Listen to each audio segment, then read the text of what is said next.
Hi, friends. Is it happening? Are we live? We're super late. It's completely my fault. I'm so sorry, guys, but it looks like people were talking amongst themselves. We are late to the party, but, you know, it looks like it already started. Yeah. Yes, you guys are keeping yourselves very chatty in the chat. I love it. Yeah. We could have never shown up. It could have just been you. Yeah, we should just join their chat. Yeah, exactly. Well, shit. welcome. Here we are. Someone DM'd me and referred to us as the Three Musketeers. So I like it. That's up.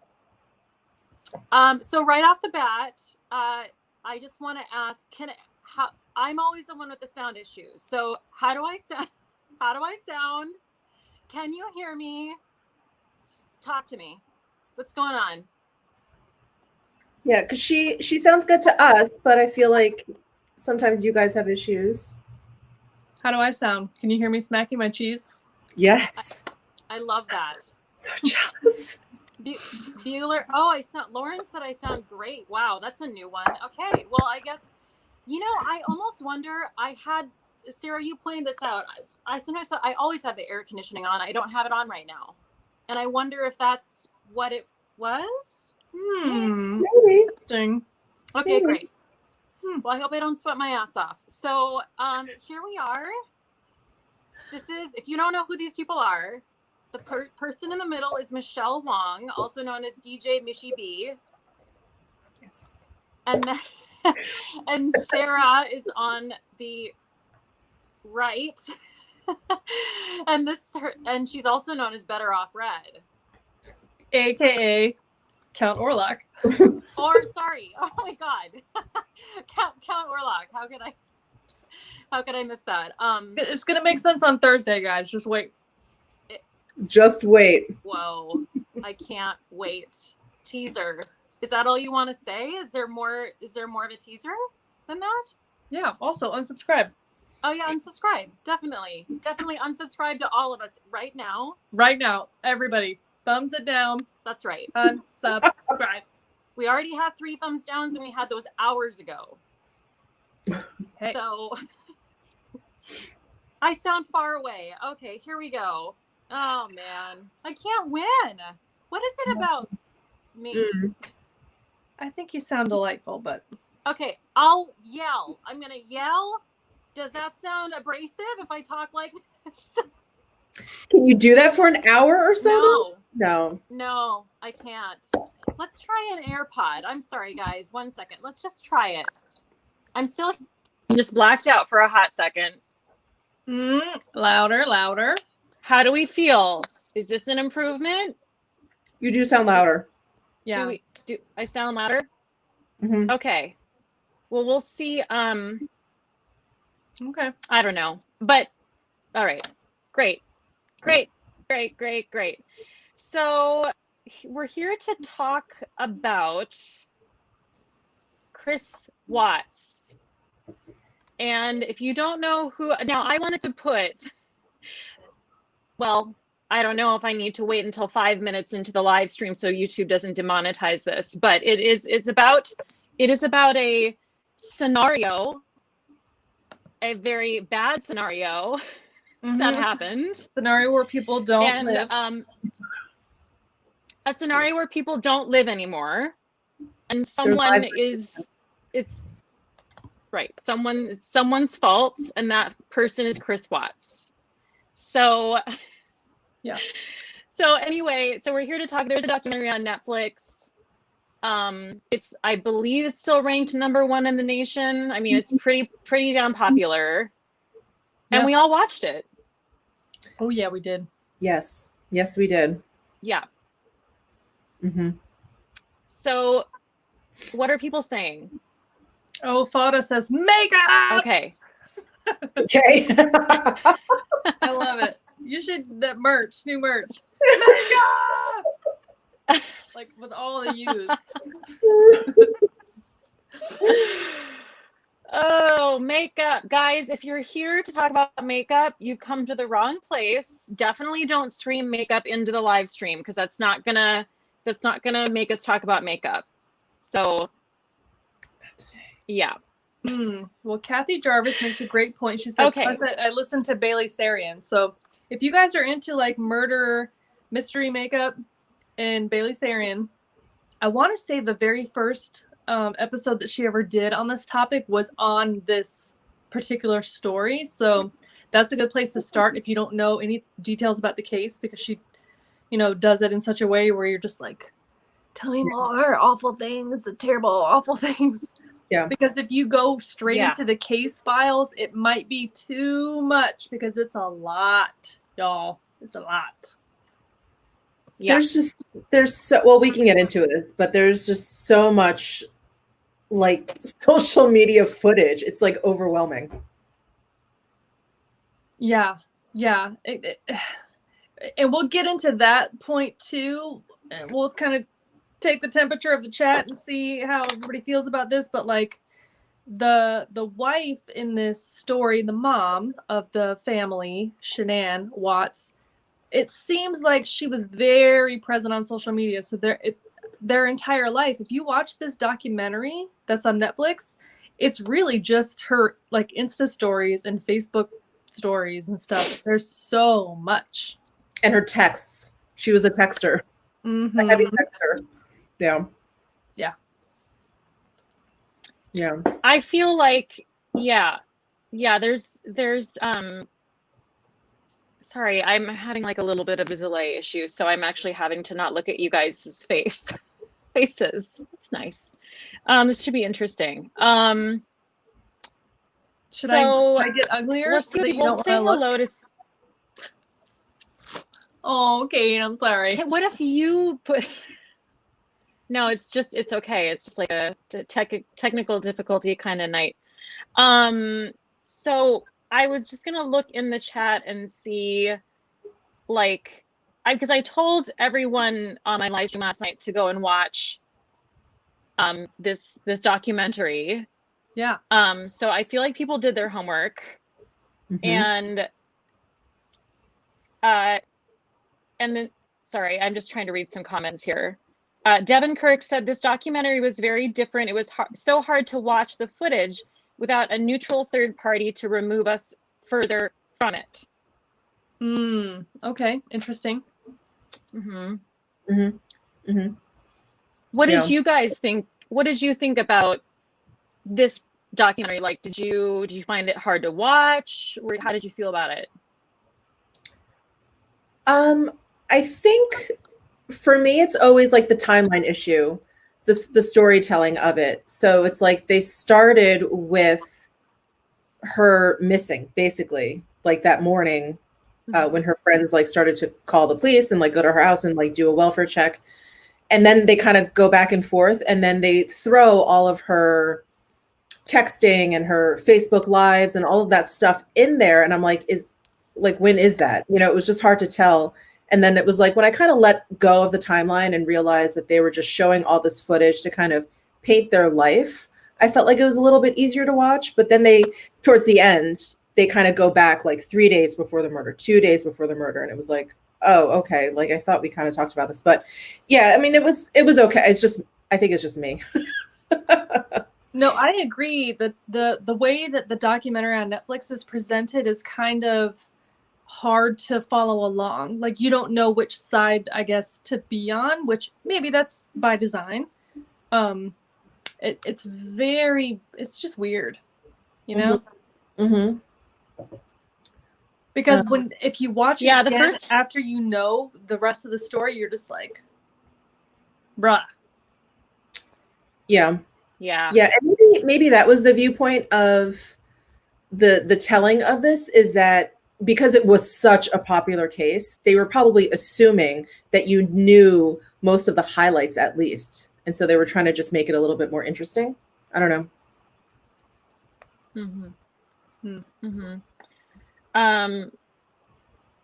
Yeah, Lauren Boyles said it's choppy. I was just really amazed at how, and this is kind of what you were saying, Sarah, about how much Shanann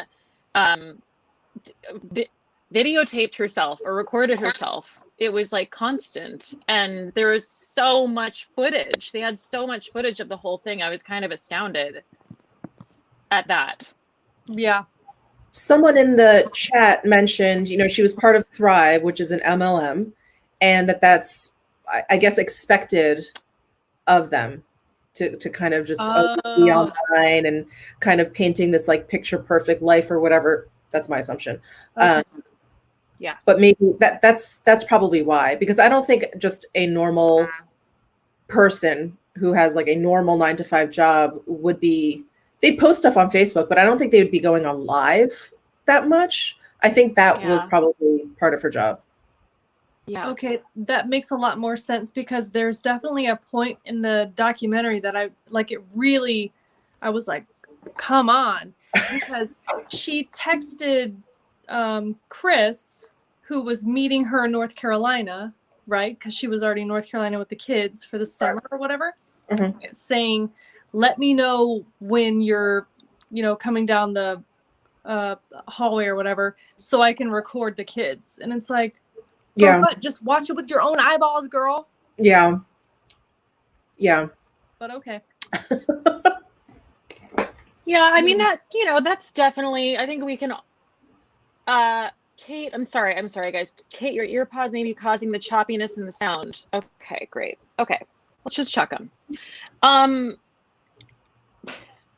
Listen, if it sounds far away for you now that she doesn't have the ear pods in, do yourself a favor and put in your earbuds, because then you can hear all of us and we'll all sound the same. You are a problem solver, my friend.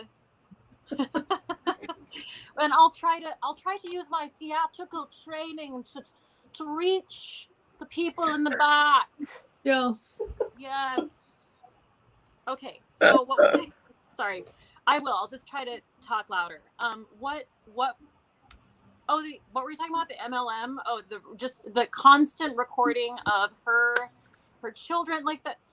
Well, should we kind of summarize what happened? Should we do that for maybe people who came in and don't exactly know what this is about? Sure. Yes. I mean, Sarah, Michelle, who would like to do it? Okay, here's spoiler alert. We're going to just give you the real quick and dirty summary. The Watts family was a husband and wife, Chris Watts and Shanann Watts, and they also had 2 young daughters, young meaning like younger than kindergarten age. Yeah. I don't know their exact ages. 2 young daughters.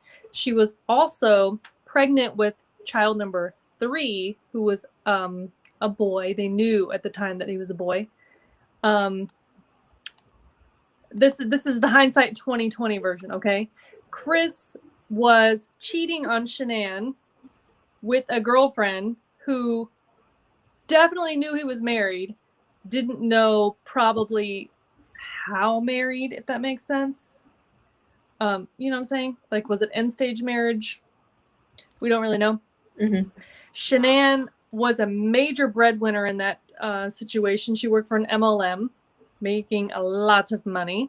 So she was on social media all the time. Anyways, they started having issues, a little bit of a rub, probably because, Chris was carrying on with someone else. That's how that works. Then she comes home from being away for 6 weeks.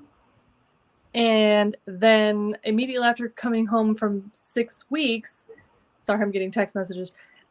Immediately from coming home after being gone with the girls for 6 weeks, which during that 6 weeks, he starts carrying on an affair that she doesn't know about, but definitely suspects. Then she goes on a business trip for a couple of days, comes home. He murders her after they get into an argument, and then the next day disposes of her body and also their 2 children. Yes, that was an excellent summary. That was good. Yeah. So when you watch the documentary, there's a lot of footage, right? Because Shanann was so present on social media, but also Shanann's friend / coworker, because Shanann was so present on social media and so responsive when it came to text and things, and also she was pregnant and had lupus, and they also worked so closely together. When she couldn't reach her, alarm bells were going off like boom, boom, boom, boom, boom, boom, boom. So she was like at the house knocking on the door. Where are you? What's going on? Why aren't you answering? To the point where she called the police. She called the police. And then when Chris Watts came home and found police at his house, he had just murdered them. So when you watch that body cam footage, he had like literally come home from murdering them. Mm-hmm. Mm-hmm. Gasp. Yeah. Gasp. Yeah, a lot of people are confused about the girls in the oil tanks. So the little girls were not thrown into the oil tanks alive. They were smothered by Chris Watts, and then they were then put into the oil tanks. Either way, bad. Right. Really bad.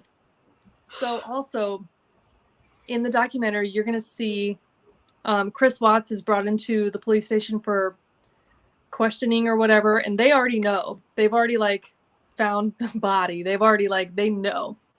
So they're trying to get him to confess, which he eventually does, but he's not 100% honest at first. He tries to blame it on Shanann. He tries to say that because they were having such marriage troubles, and then he admitted to her that he was seeing someone new, that Shanann became so upset that she smothered the kids. And then when he saw that, he then murdered her, which is not what happened. What had happened was they got into it. He killed her. I don't think he meant to do it, although there's some conflicting stuff with that. You don't think he meant to kill Shanann? I don't know. Yeah, I'm not 100% sure, but even though he does say, I knew that was going to be it or whatever. And it's like, well, did that mean that you were going to leave, or did that mean that you were going to murder her? Because those are two different things. I can understand somebody thinking, being in a relationship and realizing this is the last time I'm going to be sleeping in this bed tonight. The problem with Chris Watts is he's a real dum-dum, and he really is not articulate at all. And I understand that someone in his position is probably going to be Fumbles McGillicuddy and just all over the place, but he is like, like, I don't know what he's even saying. Like, he can't even, it's so vague. I mean, I don't know if that's a tactic. I don't think he's smart enough for that to be a tactic. I think he's just dumb. Agreed. He's a dummy. Yeah, I mean, I think that was like my very first observation. Again, it's like I knew like the highlights of this case before I started watching it, so it wasn't like, oh my god. But I'm watching this, and my very first thought was, where's his lawyer? What is he doing? Right. Like, does he have a fucking lawyer? Like, what is wrong with you? He's just talking to the police. His friends are there. He's showing them everything, her phone, everything. I'm like, wow. Yeah. I mean, thank God he's that dumb, but like, whoa, not bright. Right. And it's kind of a lose-lose situation, because had he done that, that would have raised alarm bells for all those people, but it would have protected him. You know what I mean? It's like Scott Peterson-ish, right? So when the police came to Scott Peterson's house, he was like, get out. Where's the warrant? Right? Yeah. Yeah. Oh, Kristen Hines. I forgot about this. Her father believed she was asleep because he had no marks on him, and she would have fought back. I agree. Yeah. Right. Yeah. Yeah. Yeah.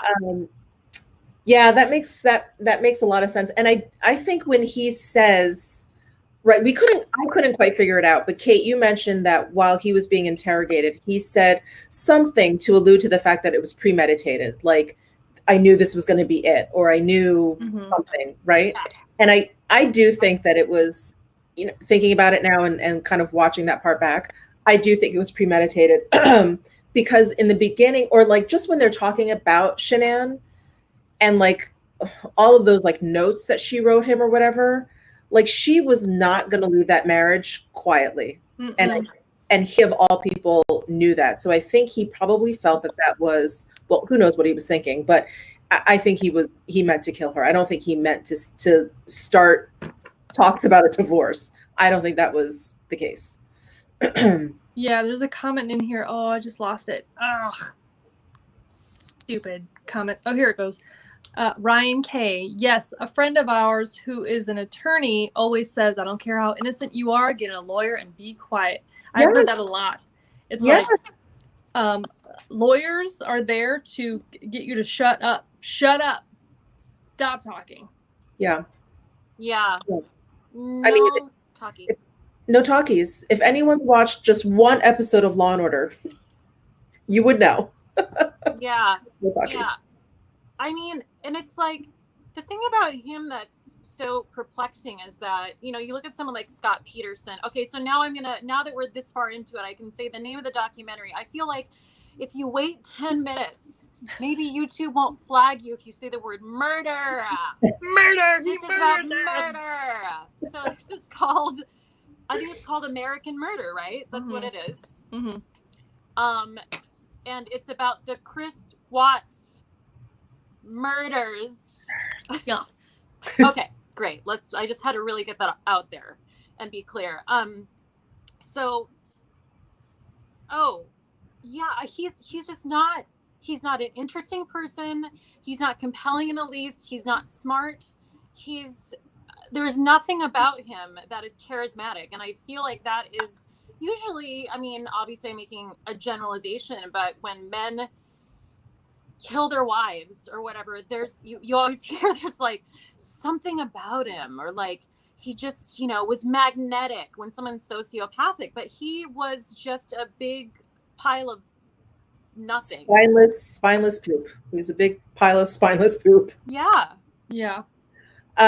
Someone in the chat, I've completely lost it. It was a while ago, but they talk about how, and this was definitely something I observed too, in the texts between Shanann and Chris, it's like he never challenged her or contradicted her or anything. It was always like, yes, you're right. Yes, you're right. Like he just was completely like bowled over by her dominance. You know what else? I this was not in the documentary, but this was something that I watched in another analyzation or whatever of this case, because, you know, I'm obsessive.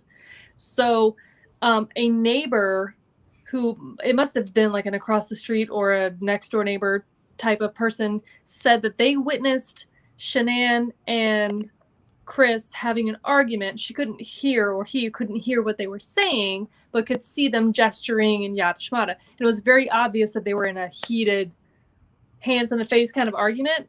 And then as soon as those two realized that the neighbor saw them, they stopped, gave each other a hug, and went inside. They were all about appearances. Appearances. Mm-hmm.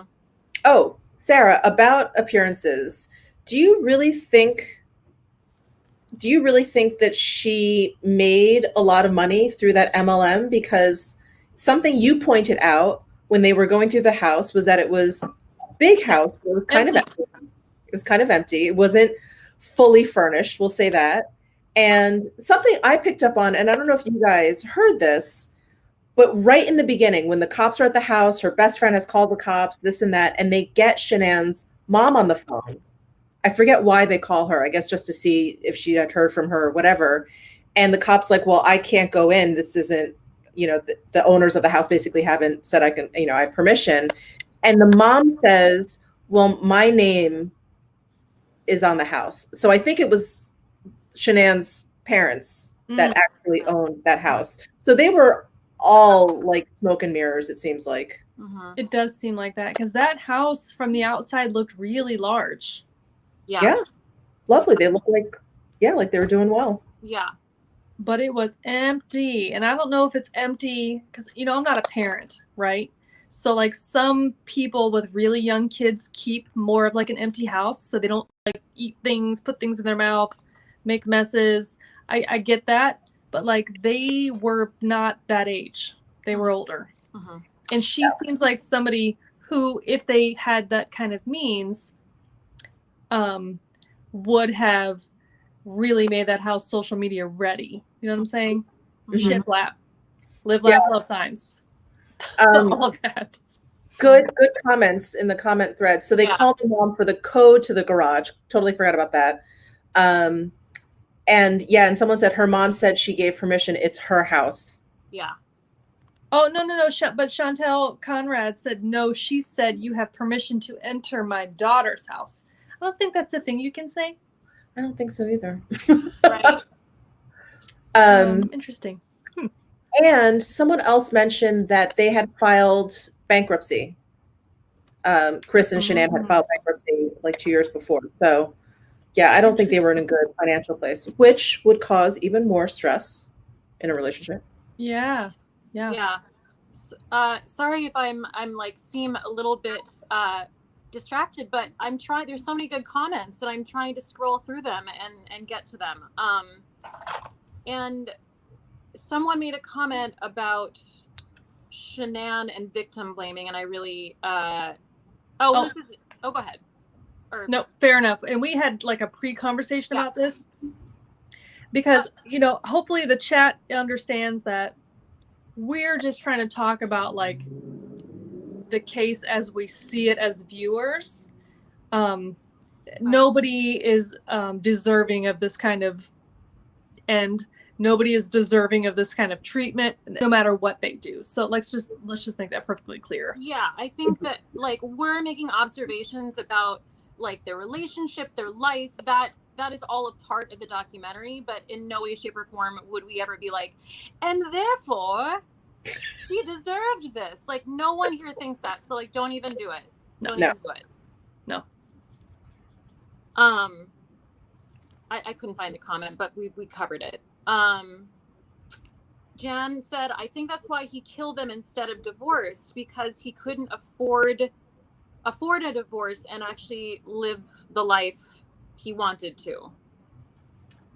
Unfortunately, I think that's generally why men kill their wives, or vice versa. It's a money thing. They just can't afford the divorce or go through it, or what. I don't even know. It's just like so disgusting. It's the craziest case of short-sightedness one you could ever imagine. It's like, well, I can't afford a divorce. Well, can you afford your life being ruined and just like maybe going to prison for your life or being executed? Because I'd rather just be in a lot of debt. Yeah. Maybe. I've been there before. We'll just do it again. Yeah. Right. It's like, well, you're obviously already there, man. So just like. Right. Like if you just want to also be broke, but then you don't want kids running around, then just leave. Bye. Right. Lana 11. Oh, Tyler's here. Oh, yes. Tyler, are you moderating? You must be downstairs. Okay. Well, thank you to Tyler. Good thing he doesn't have any money, Sarah. Oh, he doesn't. He spent it all on car parts and action figures. Well, Lon 11 said, I think he just snapped. And I think we kind of already said this, but I don't think he snapped. This is like, I don't think he was smart, but like snapped to me, and maybe I'm wrong here, snapped to me insinuates that it wasn't premeditated, that you just like lost it and you killed someone. But that's not what I don't think that was the case. Right. Do we all understand that? Do we all understand that murder is not, that's a legal term, right? So like there's wrongful death, there's murder, first, all these degrees, manslaughter. When one person causes another person's death, it's the circumstances and all of that stuff that quantifies it and qualifies it as murder. So like, not every death is murder, even though when you watch it, you're like, wow, that person's murdering the other person. It's like, right. Are they though? We don't, it's a legal term. Right.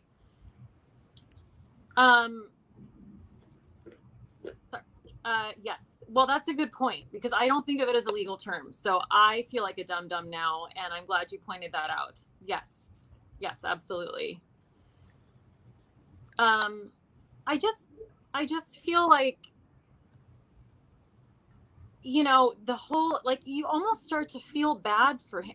I'll speak for myself. It's really a well done documentary, because he's so pathetic. He's so pathetic, and he's so confused, and anybody who has any amount of empathy whatsoever, even though it may be misplaced, you have a moment where you're like, oh my God, what if I was framed, and what if I was in that situation, and oh my God, like whatever.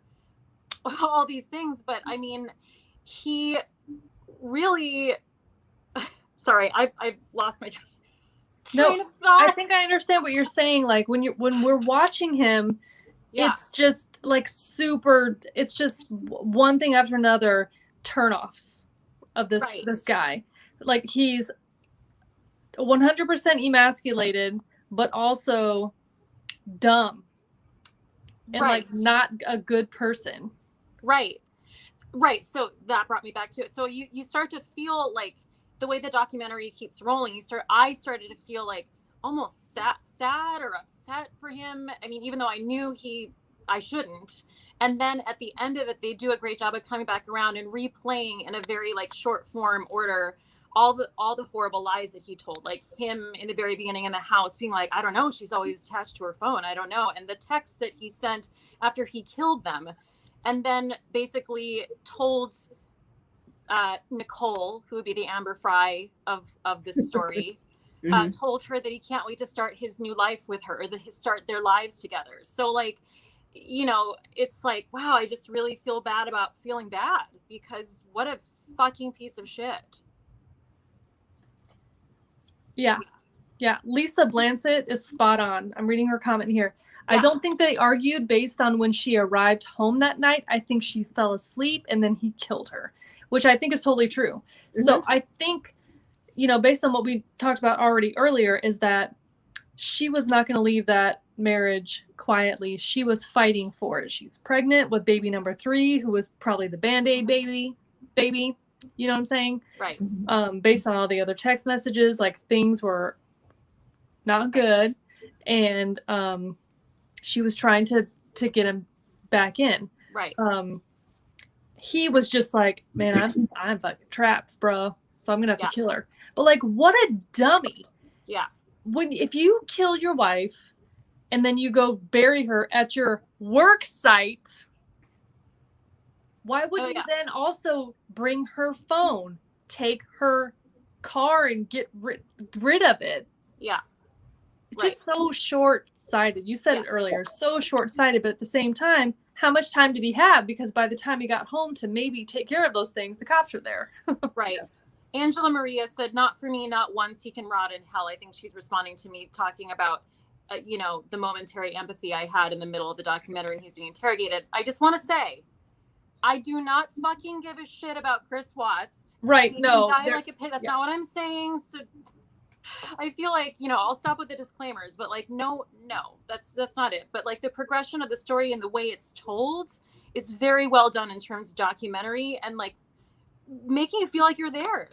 Like this is hard to watch. Yeah, it's hard to explain where you cannot favor her as a person. Like, I'll go ahead and say it. Like, she's not somebody that would be in my friend circle. Does that mean that I was happy to see it happen to her? Of course not. That's awful. Terrible. Yeah. But also, I can feel sorry for somebody who's so just pitiful. Just like a sad excuse for a man in Chris Watts. Yeah. Does that mean that I think that he had license to do what he did? No, dude. No. Not even a little bit. It's just, you know, it gets you. It's just showing you all of the little things. Not to excuse anything, but to explain it. Okay, Vancouver. I'm sorry, Michelle, and then I'm going to let you get a word in edgewise. But Vancouver said, remember when someone in yesterday's live stream said Chris Watts was attractive? Oh, yes, I fully remember. In fact, that person said he was hot. And I shut that shit down because no one in this live stream, if you start talking about Chris Watts being hot, you're out. Tyler, you have my permission. Block that shit. We're not here for that. You hear that? For it. Block. We don't need that kind of unpopular opinion, okay? That's where we draw the line. No. That's like your pen pals with inmates and you marry them and that's fucking stupid shit. Stupid shit. Yeah. Yeah.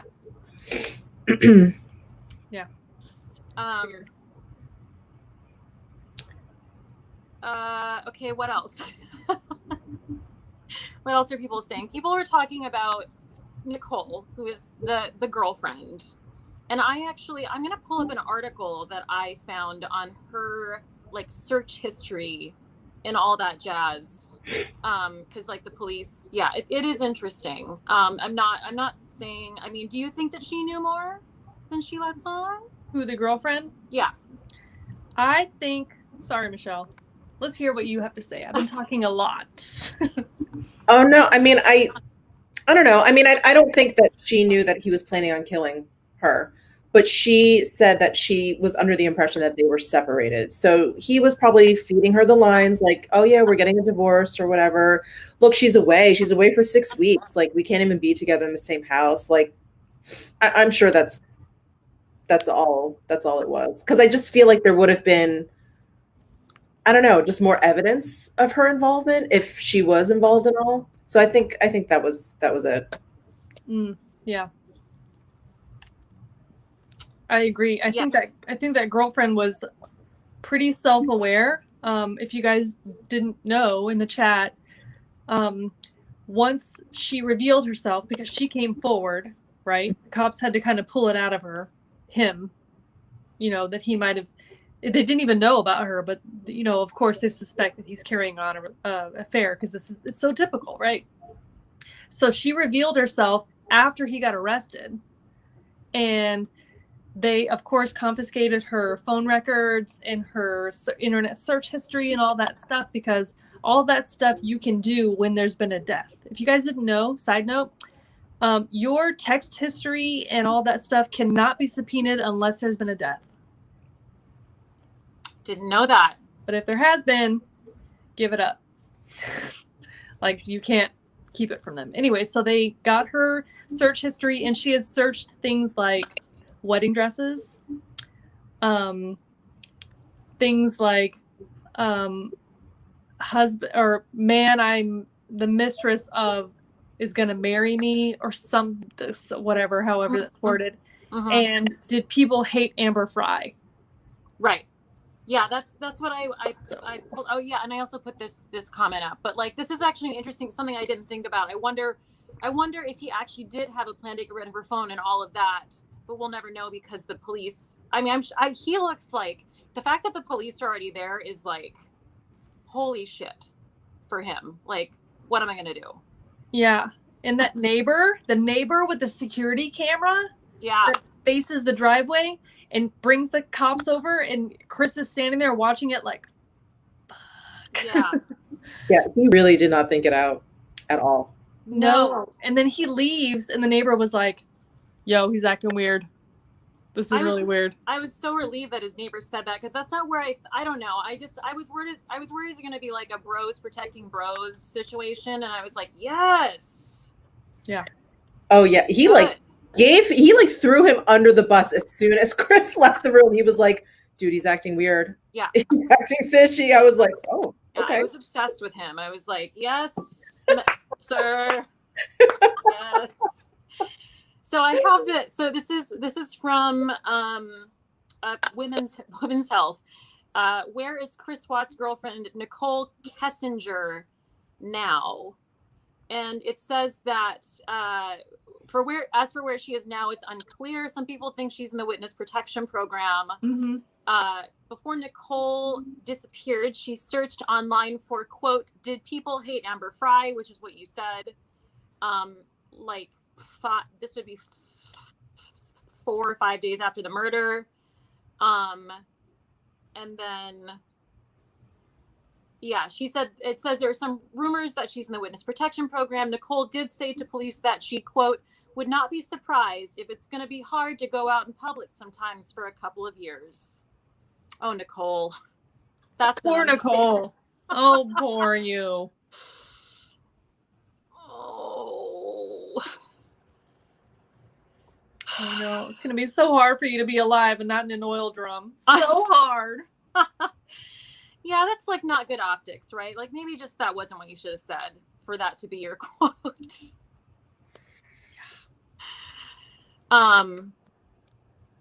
Yeah. Oh, I'm sorry. I found something else. Nicole's internet history revealed. A Google searched the phrase, quote, man I'm having affair with says he will leave his wife before the murder. And she also searched Google on topics related to, quote, marrying your mistress. Why? That's a thing that happens. Why would you Google that? What is the internet going to tell you about that? I never understand search terms that they always find. True. Like cases like this. It's like, what information were you hoping Google was going to tell you about being a mistress? Look, Chris, Google said that you are going to marry me, so let's just get to it. Oh my God. She blamed her at the end too, said if he hadn't met her, he would. What? I mean, really, what a spineless pile of shit. Ugh. And that's the thing about him too. I just feel like it comes down to like when you, and I know we can't ever really make sense of people who are sociopathic or psychopathic or what have you. I think he's probably maybe a sociopath. I don't know. But like, I just feel like it came down to the fact that he was weak. Like you said, he's spineless. Weak. Yes. He was horrified about confrontation. You could tell he was just like a teeny tiny little scared mouse. Yes. So like for him, it made more sense to kill his family than to actually, I don't know, have to confront and just be like, I don't want to do this anymore. Like, I'll just don't, what? Such a coward. Yeah. Such a coward. And like any guy who starts like working out for their girlfriend, I mean, again, pathetic, spineless. It's just like, oh my God. I mean, it's so cliche. It's so Kevin Spacey in American Beauty. I just want to kill myself. Yes. That's what you think. Oh my God. That's one of my top 5 favorite movies, BT Dubs. I love it. It's so good. It's so good. Do you think it's aged well though? I haven't seen it in a few years. Oh, I don't know. I don't know either. Anyway, I loved it. Oh my. Yeah, I mean, also, wait, Ayanna, he is so short, Kate. All right, Chris Watts? Is he? Okay. Oh, I'm gonna find out. I will tell you right now. I mean, that's not a good reason. Like, most men are short. Like, the average height for men, as far as I know, in the world is 5'8" or 5'9". So, like, he's 5'10". He's fine. That's not a good reason. He's very much average height. Probably above average, actually. Well, he was short. That's why he killed them all, you know. That's why. That's why. It might have been those stupid long board shorts at the beach. Did you just notice that? Oh, man. Yeah. I don't know. You know, Katie said, I wonder if Nicole was a strong woman, too. She seemed, I mean, like, when we were Marco Bowling about this, I said, before we saw an image of her, I was like, she sounds like a 70-year-old white trash smoker, like full on. And then, like, I was like on pins and needles. I was like, gotta see what this looks like. And then I was like, oh, like 20. Let me consult the Google machine. Will my boyfriend leave his wife and marry me? I'm a mistress. Poopy sleeve wedding gowns. Lots of lace. Oh my God. I had the same thought too. Wait, I'm sorry. Ayanna, I just said he was short because you said you can tell when a guy is short. Did I say that? I didn't say that. Okay, sorry. I just don't want any short men coming for me because, you know, that's gonna be a bad scene. You guys, the Google machine is gonna have us all. Okay, Chris Watts tattoo. Chris Watts had what a dork. On his back. Oh my God, it's so elaborate. Yeah, he had a lot of tattoos, I noticed. He has a Metallica tribute tattoo with also extra tribal on his back. That's not surprising though. I mean, he's so trash. He's trashy.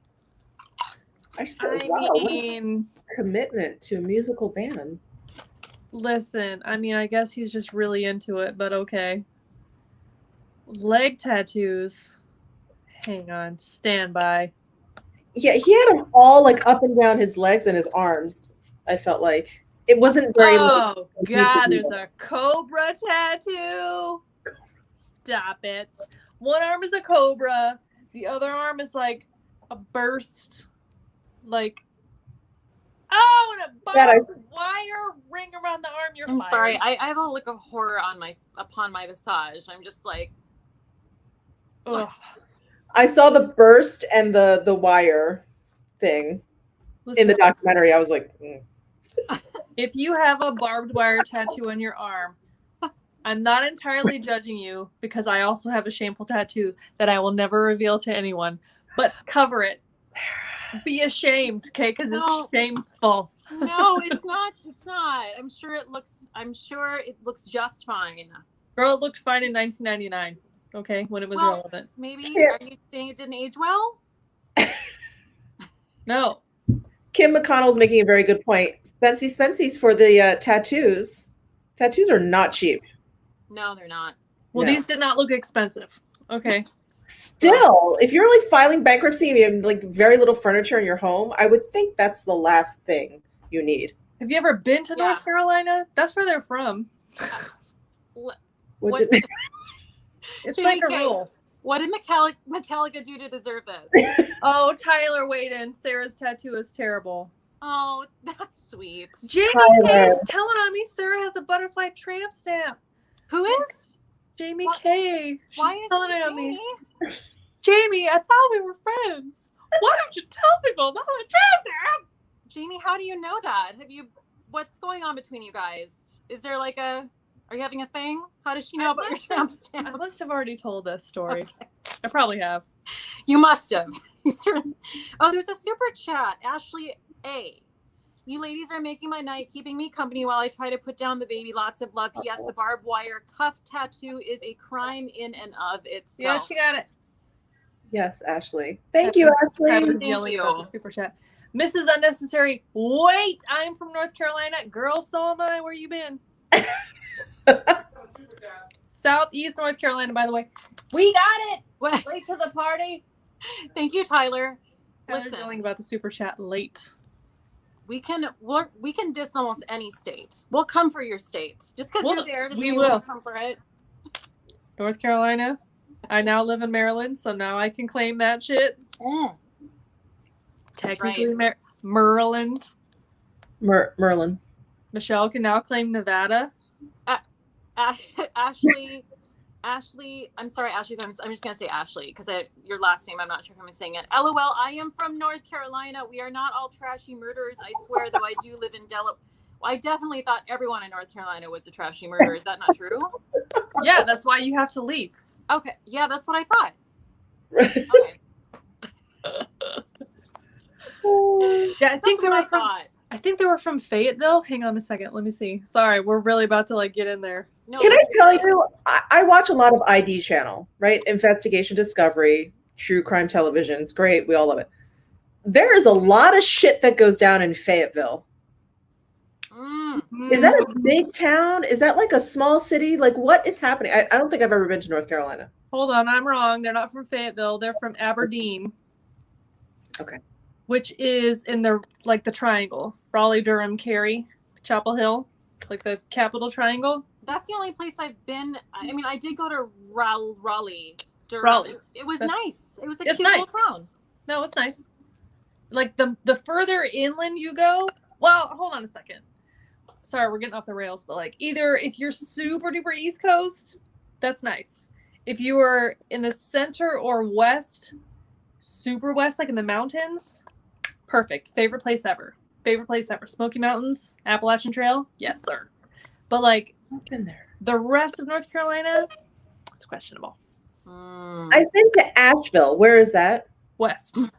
Appalachian Trail. North Carolina, though. Okay, so I have been there. Okay. Mm-hmm. Yeah. I grew up in like southeast North Carolina, like the coast. Not that that makes it better. It ain't. Especially the town I'm from. Wow. Okay, go ahead, Michelle. No, Ryan K is saying, Michelle, I love ID. Do you watch Disappeared? I have. I actually have not watched a lot of ID lately, but that used to be on all the time. I used to fall asleep to the ID channel. It really disturbed my husband, so I stopped doing that. It's like a lullaby for women. It is. I'm like, there's something about the voices and like the kind of quiet and muffled interview scenes. Yeah, I just like it. The pacing. Yeah, men are so disturbed by this. Women are just like falling asleep to murder shows. Right. And their husbands are just like, yeah. I think what did it for my husband was I was watching one of those like women killers, and so it was very historical. And one woman, I think, killed a baby by putting it in the oven. Sorry. And so he came into like the cops finding it or something, and he was like, okay, no more. You're not watching this as you fall asleep anymore. This is so disturbing. Yeah. Okay. okay, all right. Okay, so can we talk about Chris Watts in the trial? So I don't have a whole lot of information about the there was not a trial. He confessed. He confessed. Yeah. So So I think there was a sentencing, right? So I think people get really upset when it comes to sentencing, when it comes to, how many times can I say when it comes to? In cases like this that are so egregious and just really sensitive and upsetting, right? Because there's children involved and a pregnant woman and yada shmada bada. But like, when you confess, that takes the death penalty off the table. So that could have been some strategy, right? Right. So when people are like, well, he should get the same penalty, he should get the death penalty because he killed other people. And it's like, when you award someone the death penalty, it automatically triggers, based on our Constitution, appeals. Appeals on appeals on appeals all the way to the Supreme Court. You know how much that cost? A lot. Okay, so if you just admit to it or confess to it, there's nothing. There's no appeals. You just rot. Yeah. You just rot. I said this to both of you guys. I just don't understand. There was absolutely no way he would ever get out of jail, right? 3 murders. No. Or 3.5 murders, let's say. Let's call the fetus a half a human at that point. Like, and you confessed. And he confessed so that he wouldn't get the death penalty. Why wouldn't you just want the death penalty at that point? Why wouldn't you just be like, kill me? Because I'm just going to be rotting in jail with these awful tattoos that everyone in this jail is going to make fun of me for. Mm-hmm. I would be like, just kill me. What would be the point? I don't even understand that. Again, like such a cowardly, pathetic. Yeah, move. Yes. He's making all, Chris, you're making all the wrong choices. Wow. Oh, God. Oh, another thing I wanted to mention, it's not about the trial, but so I was talking to my friend Tina, who's like obsessed with this case, and she's seen almost every single documentary on it, and she watched this one, and she said the only thing that they left out in this that she thought was an important detail is that when he went to murder the other little girl, the second little girl, before he did it, she said, "Are you going to do to me what you did to Cece, Daddy?" Or something of that. I'm paraphrasing it, but something like that. Mm-hmm. So I just got a chill down my spine. It's awful to say, but yeah, that's yeah. Yeah, I think when I was first made aware of this case, and they showed pictures of him, and I was like, oh, he definitely did it. And then he confessed or whatever. It happened pretty quickly. I think it was like on day 2 or 3 he confessed. Yeah. Mm-hmm. They got him. I just assumed that he killed the wife and the 2 girls at home, piled them in the car, and took them wherever he did. Yeah.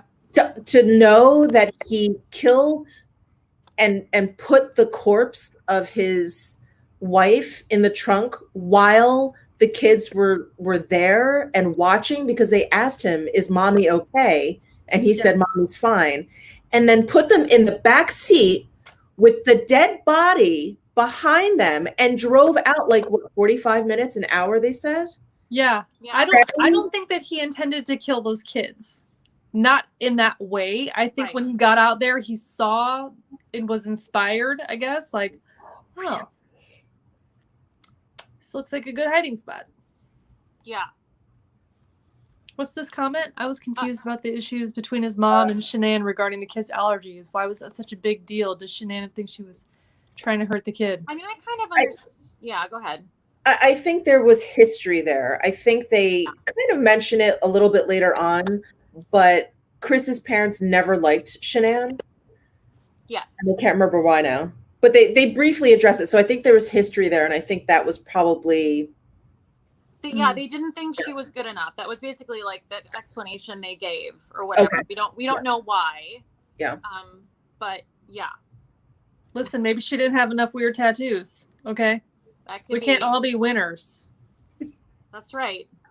There's a comment here from Angel GG87. Eileen Warnos confessed and still got death. So did that change over time, or is it state by state? It's state by state, right? So some states, if you end another person's life under any circumstance or are found guilty of a particular crime related to that, that could come with the death penalty, period.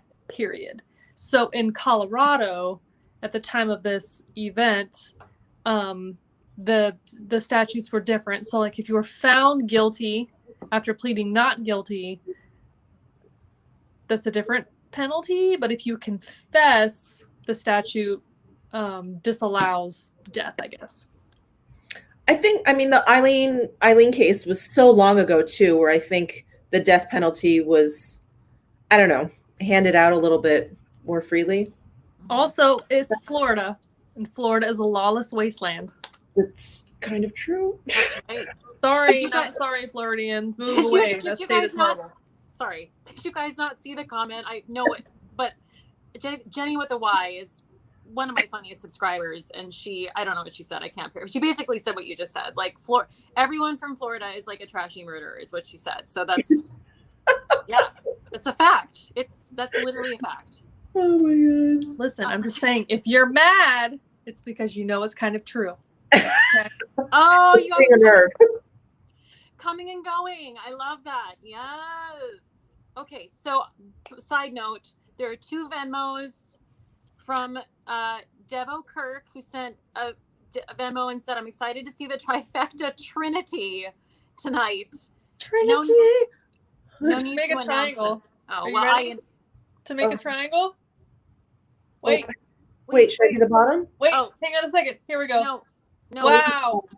What? There we go. I can't. I'm not good at this. Now finish the triangle on the inside. Oh, wait. Okay. Oh. Yes. Yes. We are nerds. Yeah. Wow. I love it. So, and then there's also Sherry Ford, of course. How can we forget Sherry Ford? Sherry. Wonderful $75 Venmo. Love you, ladies, especially when you speak of murder and mayhem. Yes. Thank you, guys. Thank you to Devin and Sherry. Thank you.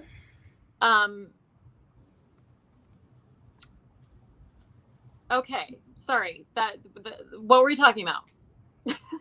How Florida sucks. Sorry. It does. Florida, how he killed his children. Yeah. Oh, yeah. Okay.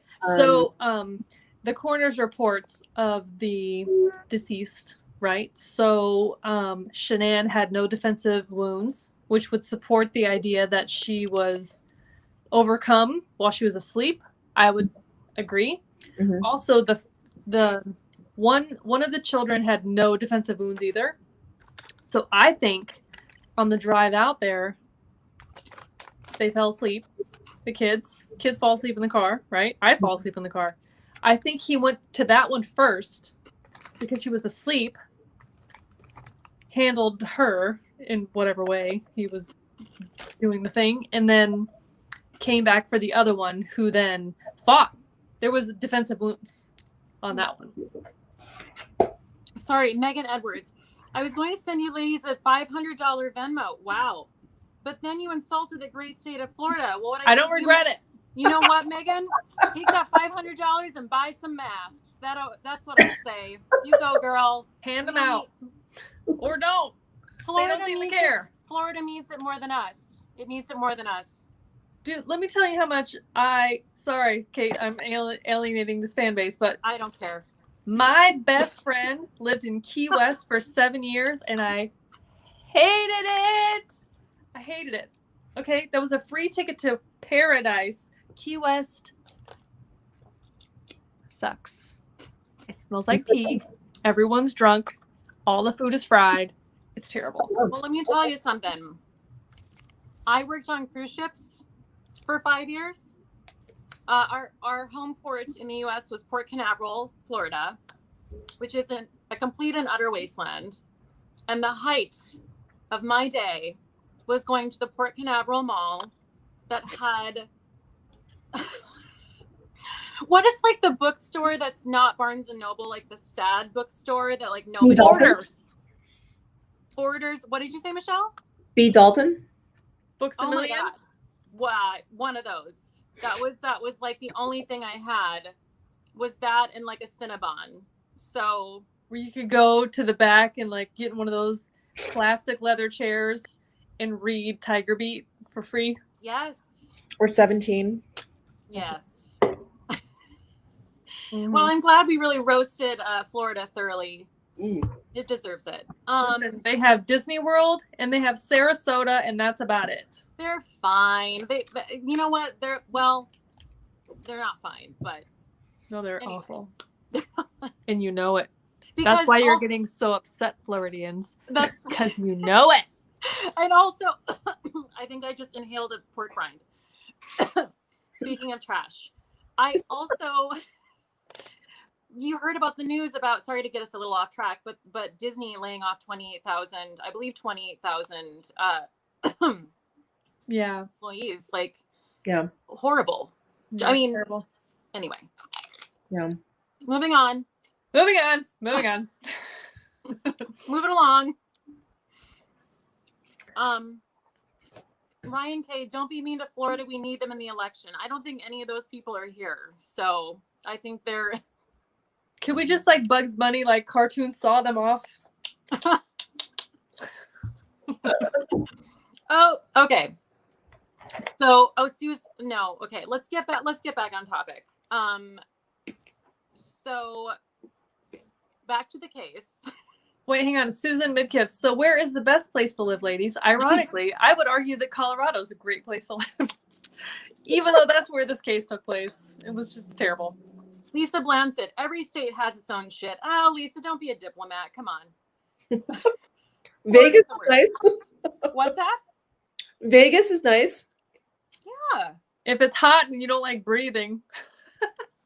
At least it's dry. I'm going to use that excuse. I'm pulling that out.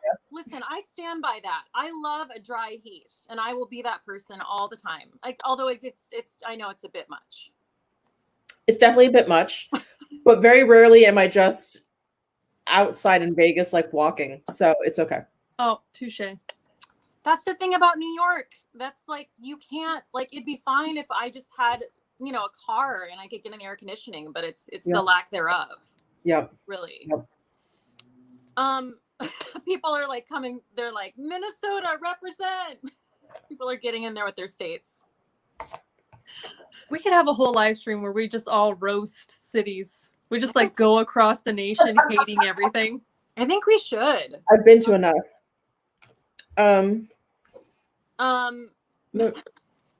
So wait. Back to what were we talking about? No. I lost it. Sorry. Okay, so we know that Chris Watts is going to die in prison. We don't know where Nicole / aka Amber Fry is, but she's somewhere. She thought it was only going to take 2 years for people to forget about it, but I'm not quite sure that she's going to be so lucky. Not that I don't. When did this happen again? I can't remember. 2019. Okay. Yeah. Okay. This is very recent. And also, I've got the Wikipedia up, so you know it's all true.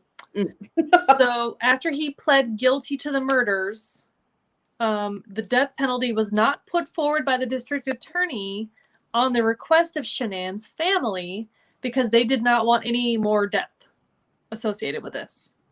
Okay. Very nice. So there's that. So they were supportive of the decision to accept the plea deal. So he pled guilty to the murders, but I'm sure there's like some kind of quantifiable what kind of murder. You know what I'm saying? Yeah.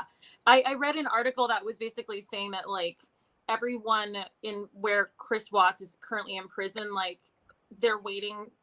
The prisoners like are rabid to see this documentary because they want to know like what he did, and then I think that's gonna not be good for Chris. Yeah.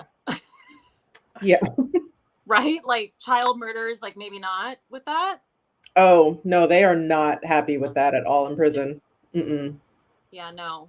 It says he received an additional 48 years for the unlawful termination of Shanann's pregnancy because they couldn't find him guilty of a murder because reasons, right? And then he got 36 years for 3 charges of tampering with a deceased body. Yeah. Man. Yeah.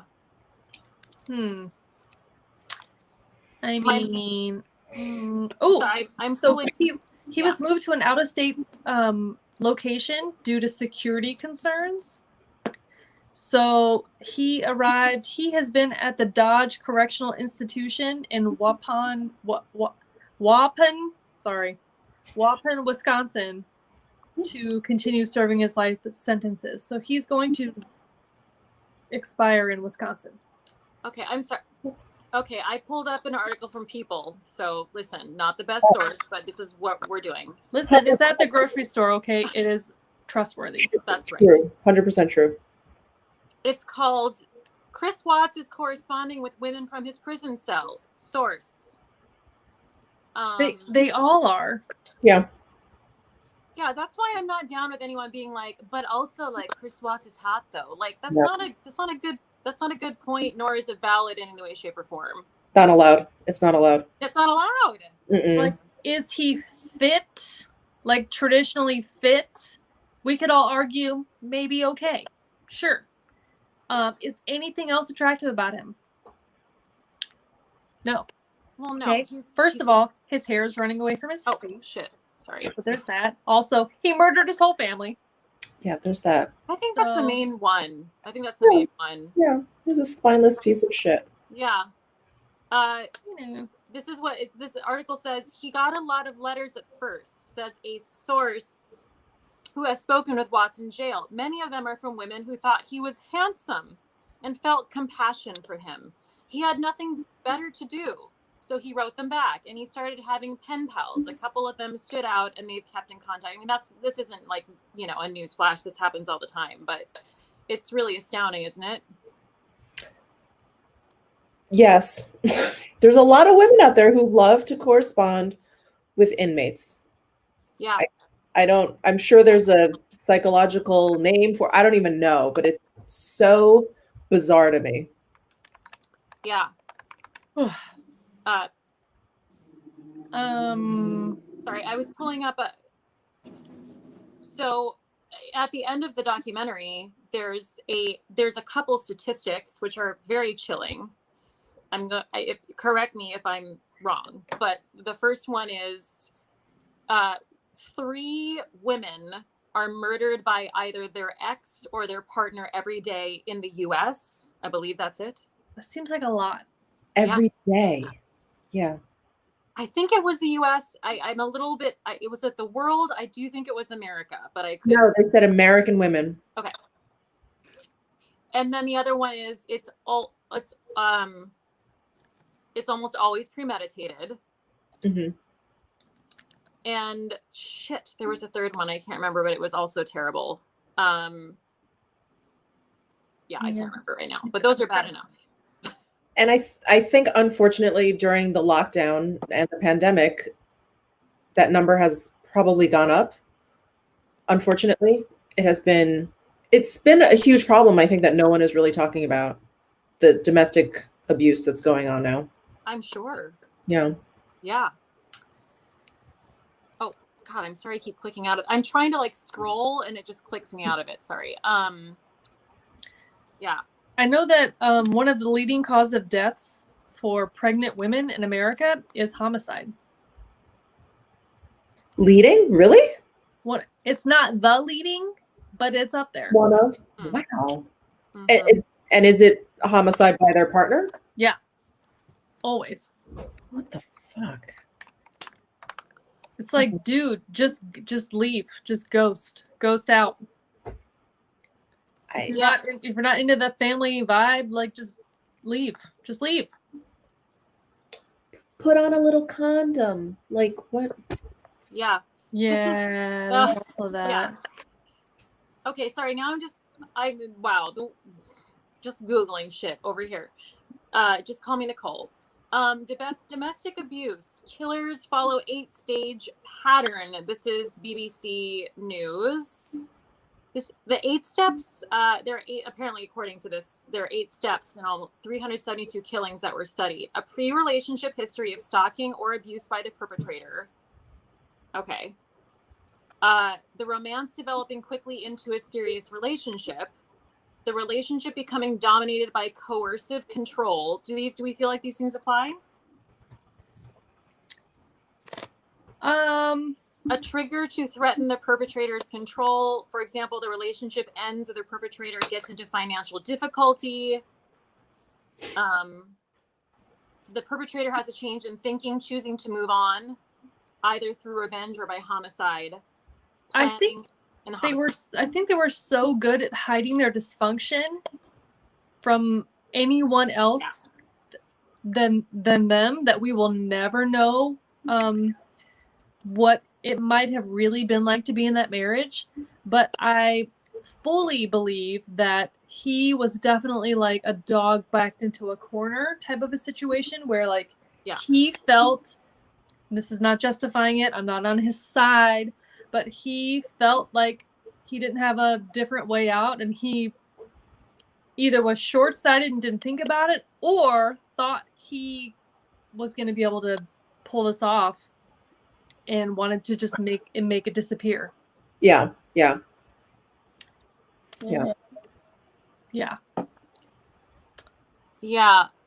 Oh, Lisa K. I work in 911. I hear it every day, and yes, it has been worse this year, along with drug overdoses. Lisa, thank you for your work. That has got to be.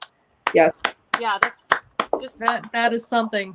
That must be just like the weight that you must, that's a lot. That's a lot to sort of carry every day. So being a dispatcher and hearing those calls from people that are in the worst moments of their lives, good for you, girl. Thank you for doing that. Yeah. Terrible.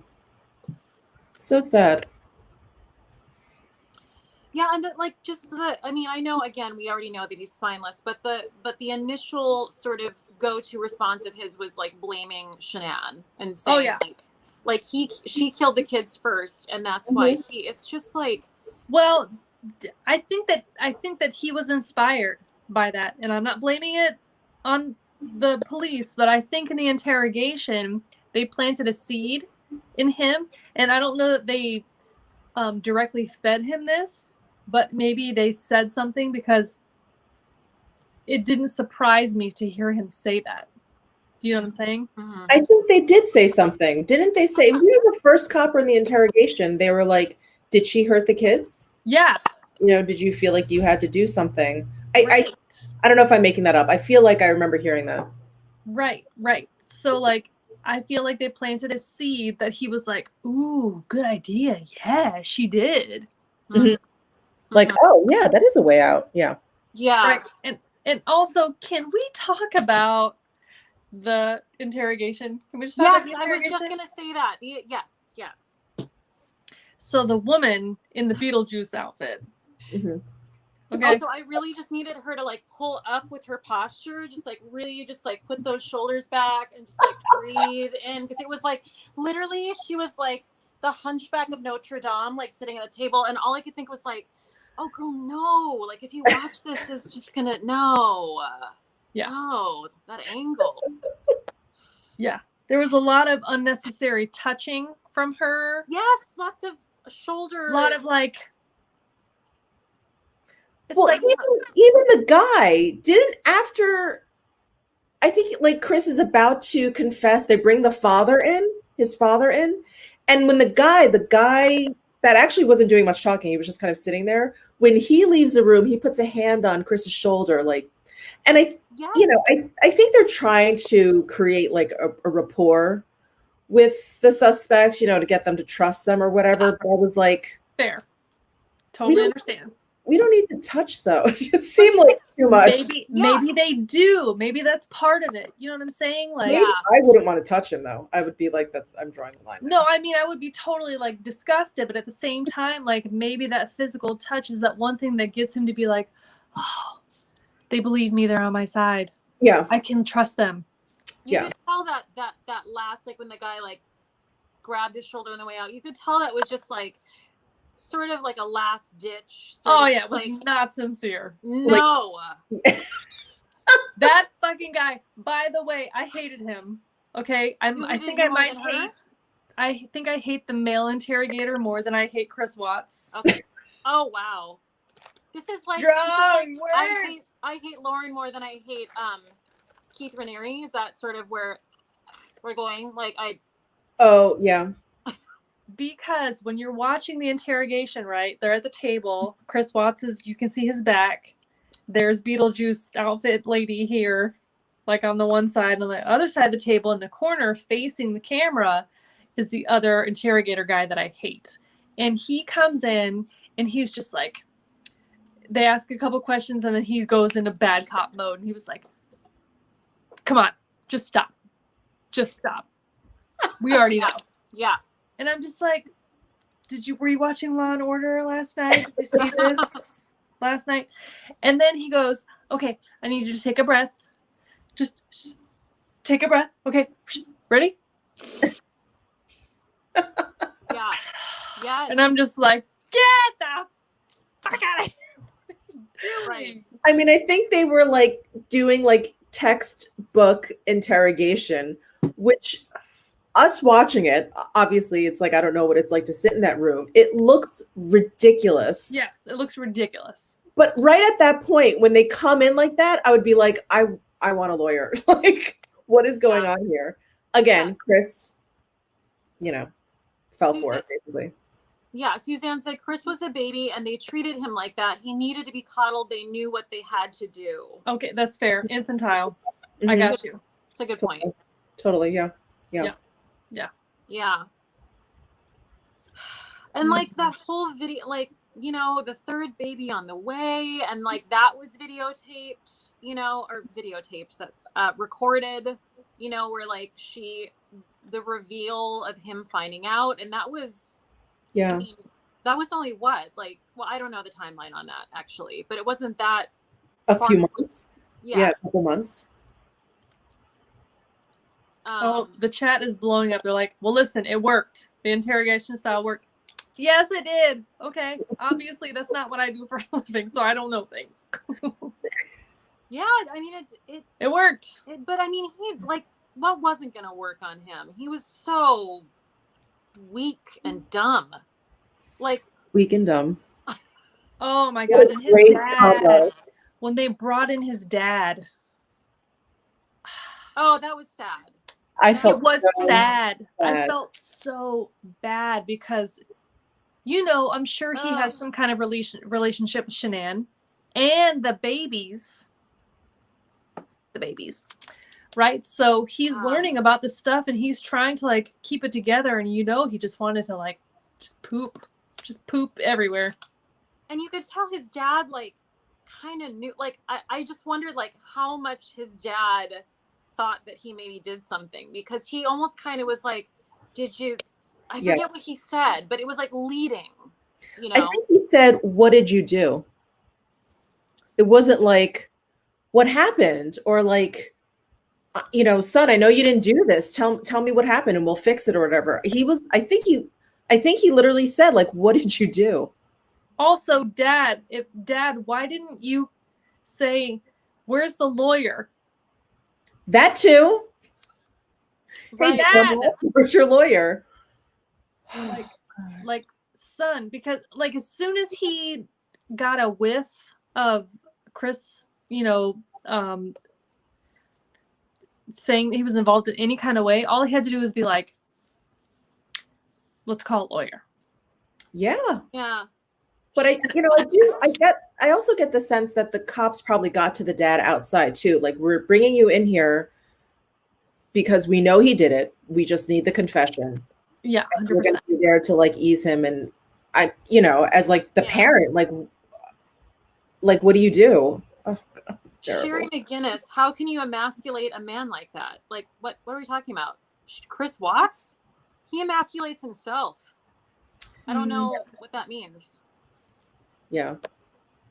I mean, like, I do feel like if you're, no, he's deserving of whatever he gets by the interrogators. Mrs. Unnecessary says, did you know Dad had to have his victim impact statement read? He couldn't do it.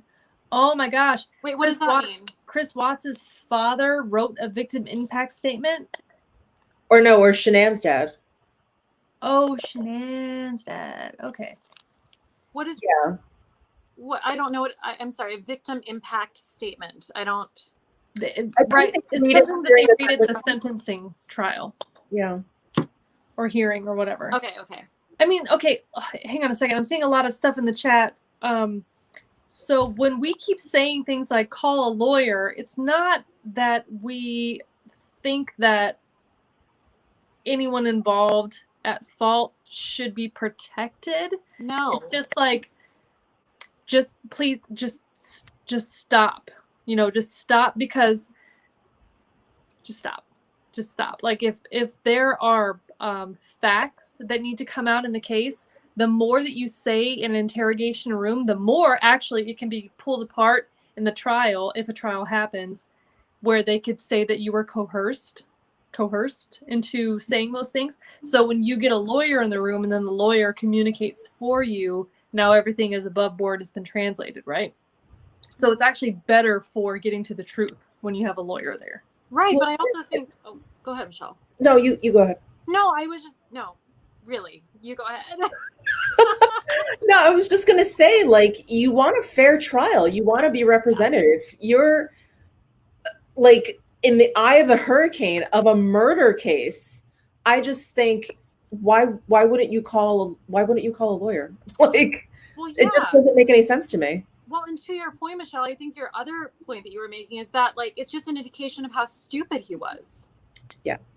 It's not like, I mean... Well, I think he was so desperate to pretend he was innocent. Like, when Beetlejuice was like, oh, would you take a polygraph? And he was like, yeah. Sure. And I was like, oh my God, what a fucking dumbass. Right. And then she's about to give it to him. And she was like, now listen, if you did it, and you came here to sit for the polygraph, that'd be real dumb, right? Yeah. And he was like, yeah. And she's like, okay, let's do it. Yeah, like, you're not gonna fool that.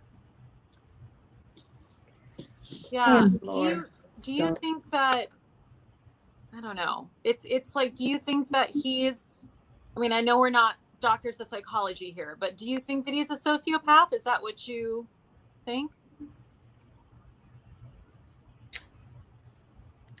I don't know enough about him before any of this stuff, like his typical behaviors and things, to maybe weigh in on that.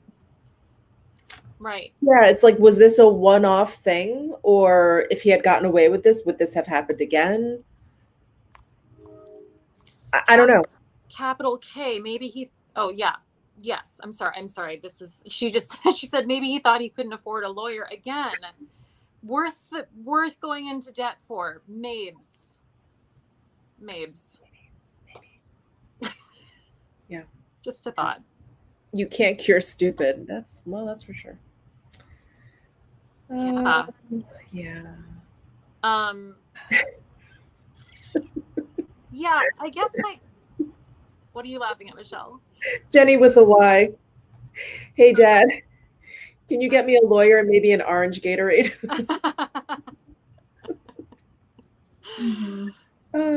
I just didn't like, I mean, well, I guess people are right. It did work. It did. The interrogation did work. I just really, like, the woman, I feel like the woman specifically really did baby him. And I guess maybe that was the technique, but I found it off-putting initially because I was like, ugh. Yeah, it's hard to watch. Yeah. Yeah, it's like gross.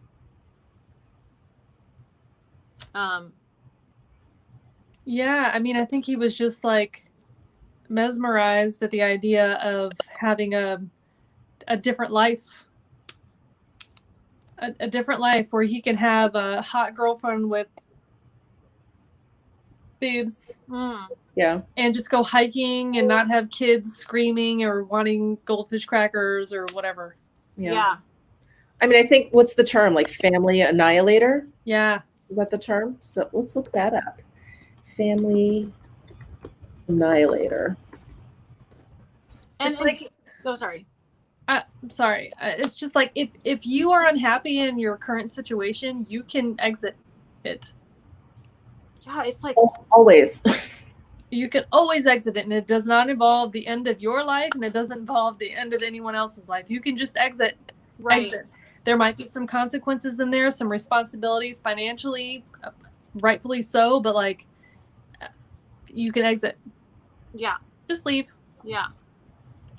Yeah, absolutely. Yeah, Devo said, then just run away. Don't murder your family. Yeah, that's, yeah. Yeah. Maybe. Mabes. 1969 Vanessa G. I think he was so weak, so desperate, and his fantasies overwhelmed him to the point he wanted them to be real over the lives of his family. These things with those edophiles traveling miles and miles. I don't know what that means, but okay. Yeah. Yeah. Yeah. I think we're all agreeing. Yeah. Yeah. I mean, that he sucked. Yeah. For sure. Yeah, no, this case is wild. There's a lot of layers, there's a lot of extra information, and there's a lot of stuff I think that still has not even really come to light because I think there is quite a high level of narcissism when it comes to Chris Watts, even though he was so not in control of that situation, even though he might have thought in his mind that he was taking control or was in control, but it's just like he still hasn't really admitted to all of the details. He's admitted to a lot of details, a lot more details in a different manner than that initial confession, even another one after that and another one after that, because people keep coming to see him for interviews and he keeps recounting more information. Eventually it will all come out, but it's like, dude, you're nailed to the wall, man. Just like tell us everything. Yeah. What do you have to lose? Nothing. Right. Right. He just he won't do it for whatever reason. Yeah, and that crazy scene where he's like, or whatever, not scene, but recording, where he was like earlier on in their marriage, and he's giving some sort of a presentation on, I believe, like cheating on your spouse. Do you remember that? He has a lot more weight on him, and he's giving like a presentation about like relationships and like, do you know what I'm talking about? Yes. Yeah. It was really, that was weird. I was like, yes, that was weird. Yeah. And I also, when he wanted to, I was like, what is that? Like, what are we watching? Like, is this was a part of his job, or it was very strange. So I couldn't help myself. I just Googled Chris Watts IQ, and apparently he's almost a genius. What? Yeah. No. So I think he falls into that category of like, you're so smart, you're dumb. You know those people. They're just so like obtuse. Yeah, obtuse. Intelligence, you know what I mean? That they're just like automatons. Wow, that just blew my mind. Also, Mrs. Unnecessary said that recording that I was just speaking of, where he's talking about relationships, that was in church. He was giving like, and you could tell it was very much like he didn't know what he was talking about, and he was kind of schlubby and like insecure and just like standing up there like made to give this presentation. That makes a lot of sense, actually. Yeah. But wow, he's close to a genius. I'm like disappointed. Who knows how true this is? Apparently he was tested in jail. I don't know why they test your IQ in jail. And it was almost 140 or something. Who's administering that test then? Wow. Maybe it was just like, I think psychologists can put in for requests to like test these killers to just learn more about it. My mother-in-law, my husband's mother, she is a doctor of psychology, and she used to have to go to prisons. She's done it a few times to administer tests on them. A lot of it was more personality. It wasn't IQ based, but it was more like to just determine more about their personality. And I think it was more of a study on, the like, were they born this way? Were they created? Those sorts of questions. Hang on, I'm gonna look up his star sign. Stand by. Probably a Virgo. No, what's the most common? Taurus. Is it Taurus? He's a Taurus. He's a Taurus. Huh. So Sassy Red said many serial killers have high IQs. Now, see, that's why I'm confused, because he wasn't a serial killer, and serial killers actually the reason they're serial killers is because they get away with multiple things. So this was not the case with Chris Watts. No. I mean, he couldn't. He was a very underperforming genius. What's that? He was a very underperforming genius. Yeah, he didn't even get away for a day. Like he was caught when he went back to his house, basically. That's where it all began. It's like, what? Huh. Whoa, dude. It says the most common serial killer, and he's not a serial killer, he's a multiple murderer, is Pisces. Oh, interesting. Isn't that weird? They're the oldest sign in the zodiac, so they represent the end of your life. Yeah, they're the sweet and dreamy ones. Mm-hmm. Interesting. All right. Well, hang on, I'm gonna look up other serial killers that were Tauruses. Wait a minute. Majority of serial killers are Taurus? Okay, I got Google conflicted. A Crown said it is considered a mass murder, though. More than 2 is a mass murder. Okay, but is that a serial? That just because you know what I'm saying?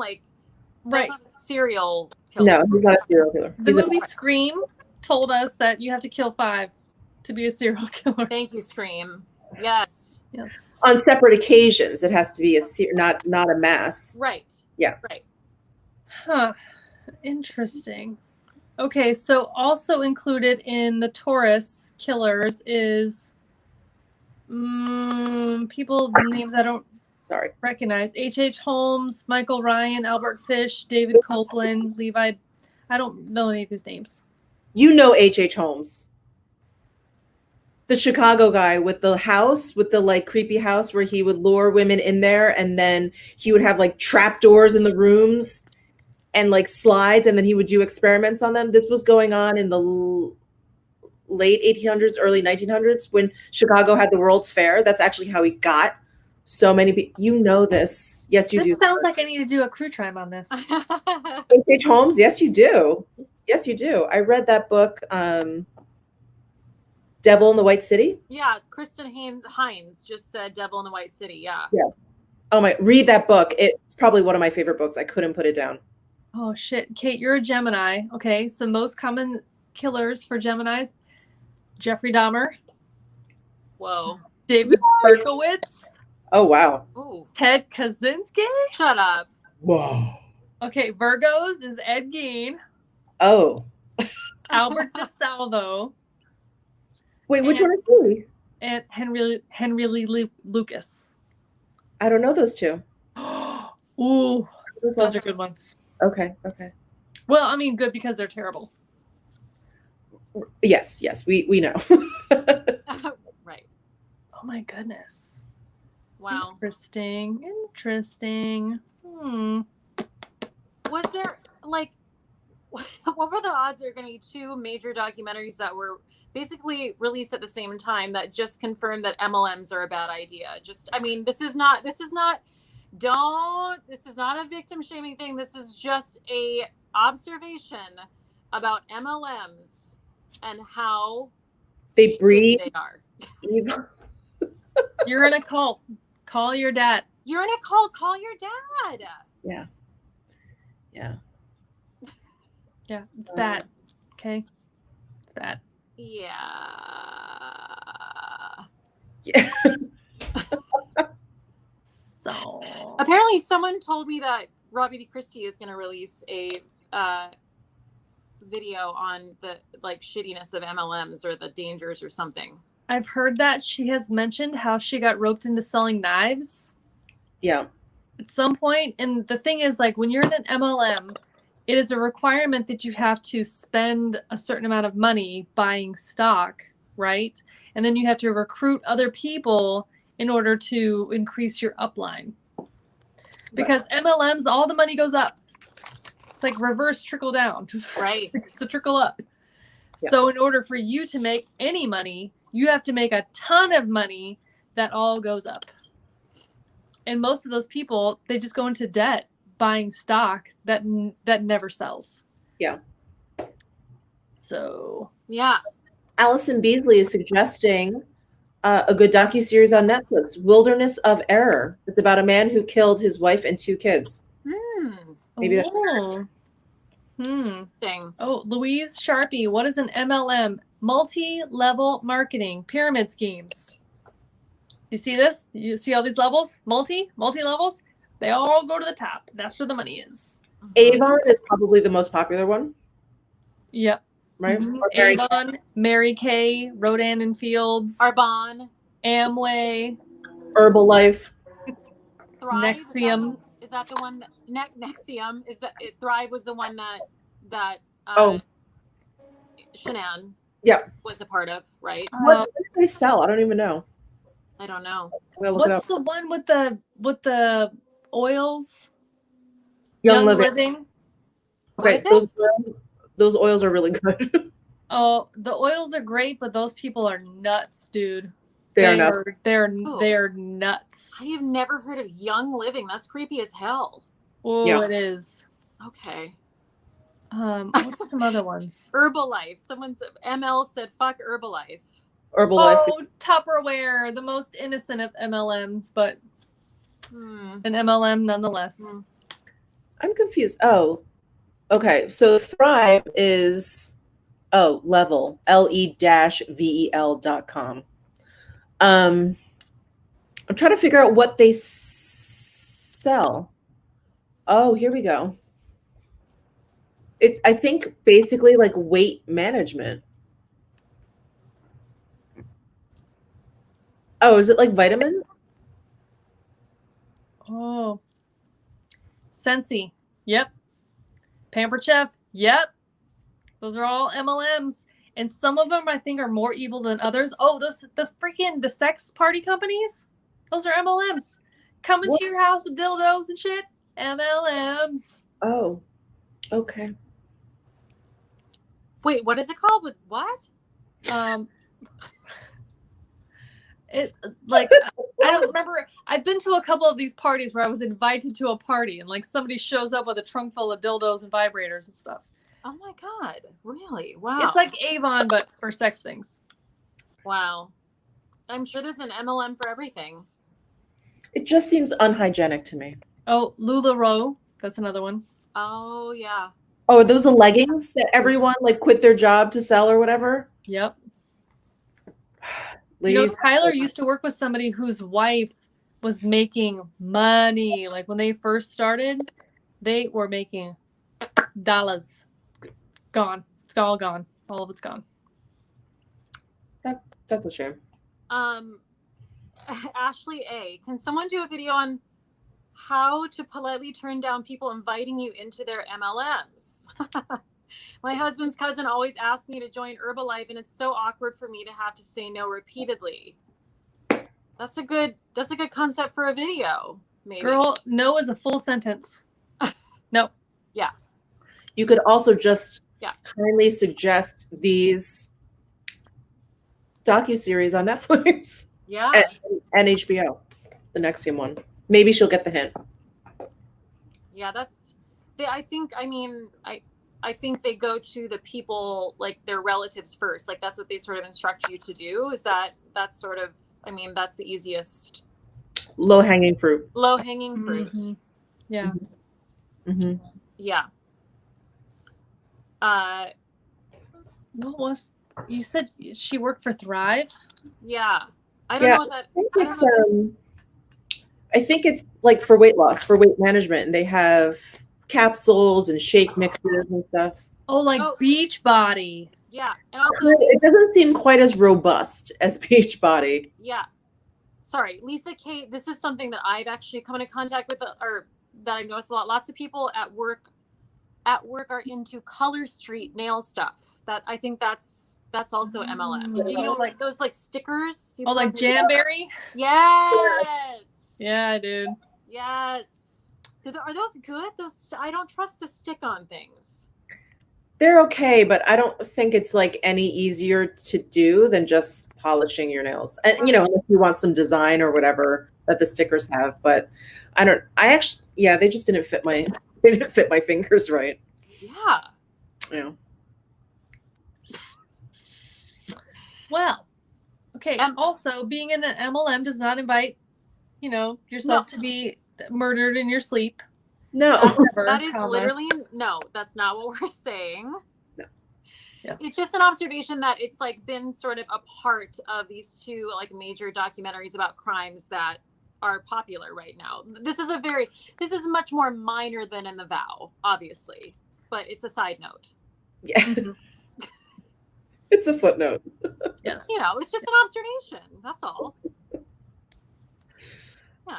Oh, they sell vitamin patches, yeah. Oh my God, I remember like how many years ago? Like 15 years ago at work, like when I first started working where I work, and there was this girl in my office who was trying to show me about whatever the company was. It was very Amway-ish, but it was called something else.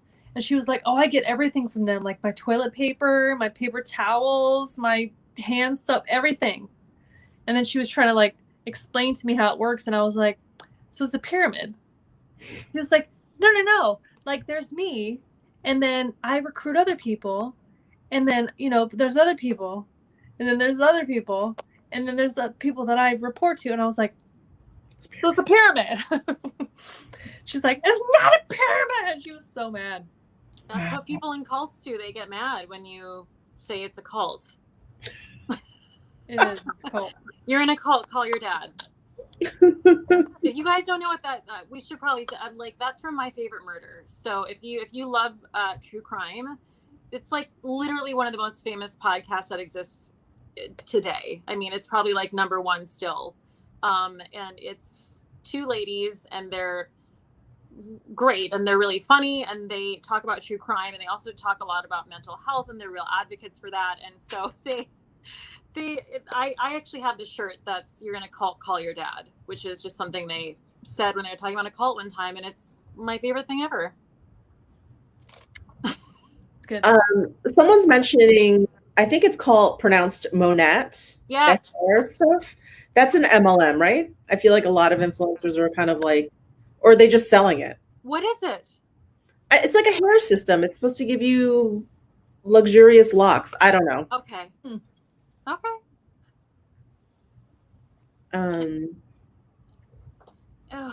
Yeah. I mean, yeah, they're kind of that's endless. the thing. Like, not, you know, I know this isn't about The Vow, but like we've all watched the recent episode of The Vow where we found out, like, it was just full on that Keith Raniere started his whole career, what have you, like basically in an MLM. That was the deal. Yes. So that was really actually very satisfying to see. To see that, unrelated to what we're talking about, but still fascinating. Yes. Mm-hmm. Yes. Okay, does anybody think that Chris Watts did not do this? Are you asking that? Yeah, I'm asking. Oh boy. We're just pulling out all the people so we can just go ahead and block you. Good fucking, yeah, exactly. Good fucking Show yourselves. Reveal yourselves. Let's see. Anybody? Bueller? Nicole? Anybody? Okay, so we all agree. We all agree. Yes. Yeah. No. Okay. Yeah. I think we're good. I mean, I'll keep you updated on the comments on this video after the fact. I mean, I'm sure maybe someone will come out of the woodworks, but yeah. I do just want to point out, I was taking notes while I was watching this documentary because I knew Kate and Sarah would want to talk about it. And the last point that I made was, at least he didn't kill the dog. Yes. The dog was still alive when the cops showed up. I was like, oh, thank God. Thank God he's not. That little wiener just running around, barking. His little head. Oh my God. It's, oh, this is interesting. Sorry, Nick Rose Winter said he definitely did it for sure, and I also feel like Nicole helped in some way. Wow, that's interesting. Mm-hmm, mm-hmm. I don't know if that I don't know that occurred to me, but I don't know. I think. Oh, Jen says I think he had help. Huh. Okay. I mean, she definitely helped motivate it. Yeah. Michelle, you talked about we were talking about that picture she took that was like where she's like laying against the wall and like in just an improbable way, and then there's like a mirror and then he's there. It's like, what's even happening? I was so confused because I was like, okay, one, what was that for? Was that like just an Instagram post? And the fact that I could see him taking the picture of her, I think you just explained it with the mirror, but I was like, is there a third person around? Like what is this, a photo shoot? Like what's happening? Right. But she was really contorted in this way for this picture. And I was just like, what? These people are obsessed with like social media. And here we're three influencers, right? We're three beauty YouTubers. And I was like baffled by how online all of these people were. Baffled, absolutely baffled. Same. I think Baffled. we've all. Go ahead, Sarah. Sorry. No, same. I think that we all agree. Like what we do here is that we're trying to share things that we love with you, and here's how it works on my face. So here I'm going to show it to you. But like they are showing everything that they think makes them look good. You know what I mean? Like, oh, here's me loving my kids, or here's me with my kids singing about I'm a hero or whatever. That's too much. Like people who, I guess I just don't relate. Maybe who their entire existence is them as a character. Mm-hmm. It's like I'm not a character. I'm a person, like a real life person. Yeah. But I think that's part of it. I think that they wanted to like live this pretend life, that they've created this version of themselves that they could live through social media. Yeah. Right. ML said Shanann was ridiculous with her social media. I mean, again, obviously this is a point that has nothing to do with her life being taken. But like in the course of events of the story, it is an interesting. It's a very, very big part of their life. Yeah. That he was willing to. You're right, and that he was willing to go to this kind of extreme and risk, and also, that's something he has to live with. Also, he's eliminating an entire family that he helped produce in order to now become a different version of himself to show other people. Yeah. Yes. Okay, Marie Stopa, no matter what, she didn't deserve to die. Okay, no, listen, agreed. Everyone to us. No one is saying that, period. Okay, right. No one's saying that. That's not the point. So shut it down. That's not what we're talking about. Yeah. Right. We're just saying like her being in an MLM, that comes with a very heavy social media presence. So that just sort of explains what might be unusual to a regular person. Us. Regular people. Right, and part of part of the intrigue of true crime is learning how a story of someone's life progresses. So this is just an observation of the story. I mean, that's what we're watching. Merely an observation. And I was commenting on Nicole, who was not part of an MLM. Can't even say that. And the both of them. And that was, I don't know, I guess that was a really weird thing too. It was like, here's Chris having this like clandestine affair, and he's like documenting it. Again, just doesn't feel smart. And it seems like that affair started after Shanann left, timing wise. When you back it up, because Shanann was gone for 6 weeks and he had started carrying on with this girl like right about the same time. So like, how did he find her? I don't know. I don't know those details. If somebody else knows, please pipe up. But like, I don't know when they started, but they met at work. Yes. She did mention that. So they probably were flirting for quite some time. So she knew he was married. She did. Yeah. She said that she thought they were separated though. Still technically married, but separated. Aha. This comment from Rose Winters, also they didn't mention that a man had come forward saying he was sleeping with Chris too. I saw that. Where was that? So I saw another account on YouTube, another video that somebody else had done where a man came forward saying that he had a relationship with Chris that had carried on for a few weeks. Okay. So is that true? I don't know. So either that person is trying to like cash in on how popular this story is, or perhaps it really is true, and that's another layer of confusion. And that would be another layer of confusion. Yeah. Interesting. That's really interesting. I didn't know that. Or, like, either he's bisexual or gay is the implication, but yeah, that's Oh, someone says that rumor got debunked. Oh, okay. I don't know. I don't know how. That's just a thing that I had heard as well.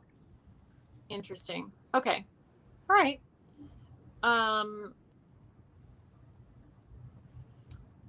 Yeah, and it was interesting to, I mean, I don't know what the word is, but like when they, what did you think about what the parent at the trial, especially the mother, I remember her like getting up and speaking and giving a statement, and I guess I was just really the mother of Shanann. And I was really, I mean, again, I know everyone is different and like, I can't imagine what it's like to be in her position, but it just felt almost, anyway, everyone has their own way of reading, but I feel it was very short. I was like, that was it. It was, I mean, did you have any thoughts on that? Or it just, I guess I expected to go on a little bit longer, and it was very short and sweet. And I felt not forgiving of him, but kind of, or just not, I don't know. I don't think I remember it that well. I think I remember, was it Chris's mother that gets up and she says, doesn't she say something like, we forgive you? Am I making that up? Yeah. She said it, right? Okay. And then there's like that's the only one I remember. I don't remember Shanann's. I didn't make that up, did I? Anyway. But I mean, I remember. I think that's pretty evolved of anyone to make that kind of a claim, because like forgiveness is not for the person who wronged you. Forgiveness is for yourself. So that's for them to be able to exist without wanting to throw themselves off the balcony. Yeah, I mean, I do understand that. I do understand. Like how do you go on being his parent? Like, you gotta let it go. You're holding on to that balloon. It starts burning your hand. You gotta let it go. Oh, that's rough. That's rough. I don't know that I would be able to do that. So good for them. Yeah. You don't know that are you saying you don't know that you'd be able to forgive your child if he killed his wife and children?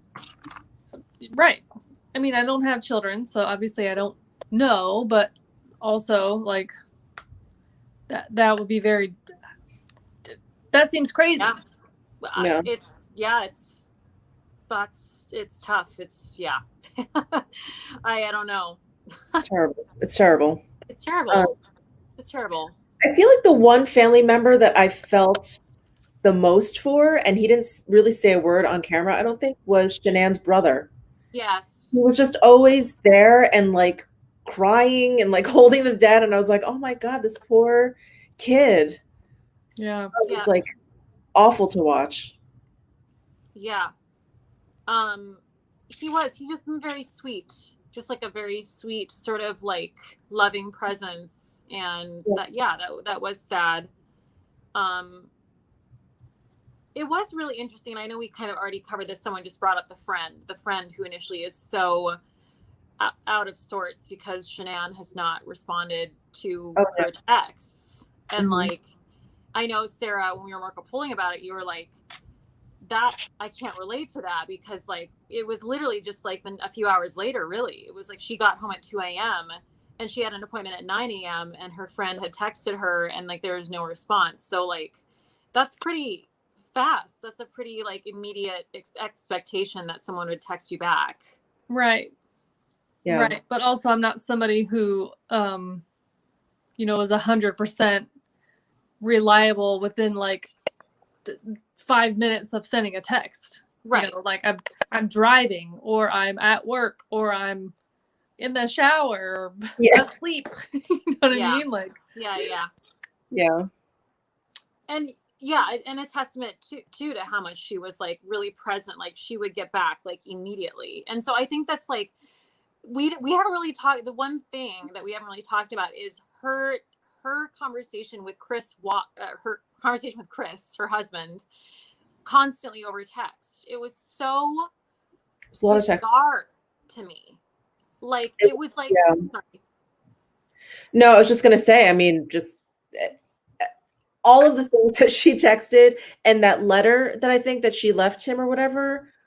All of these things, at least, in my relationship, and everyone's relationship is unique, obviously. It's just, wouldn't you say those things? I don't know. I feel like their relationship was falling apart for a long time, obviously.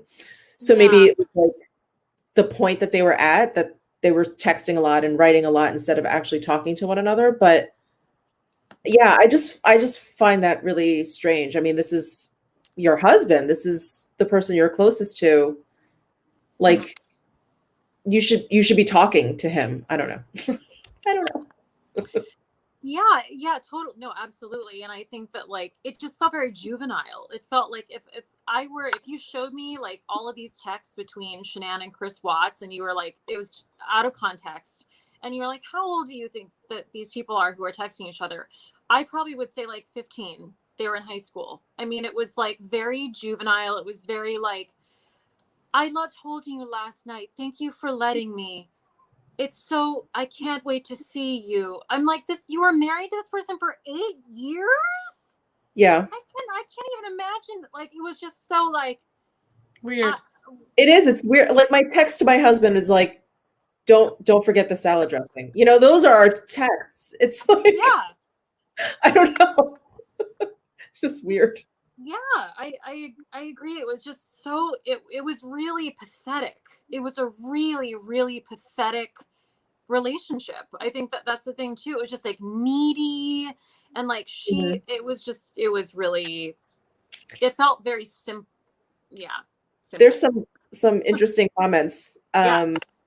Melinda, England, anyway, I feel he made her so insecure. That's a very good point. Yeah, that he was just so like automatic response, like, yes, honey. Okay, honey. Like there was no emotion. And I think doesn't she say that? Like she felt like she was the only one in the relationship, that he just wasn't like emotionally present. She said something like that, I feel like. Yeah, did you see the footage of her revealing the third pregnancy? Where she's wearing a t-shirt. That's how she tells him that she's wearing a t-shirt. Oops, we did it again. And his response was, that shirt's awesome. Yeah, oh man, that's cool. Like, he looks horrified. Like he's like, are you serious? Oh, that's awesome. Yeah, he just looks kind of like void. Like, yeah. Right. I'm not saying he needed to break down in tears and be like, yes, this is the best. But like, okay. Yeah. I just can't relate. Yeah. I just can't.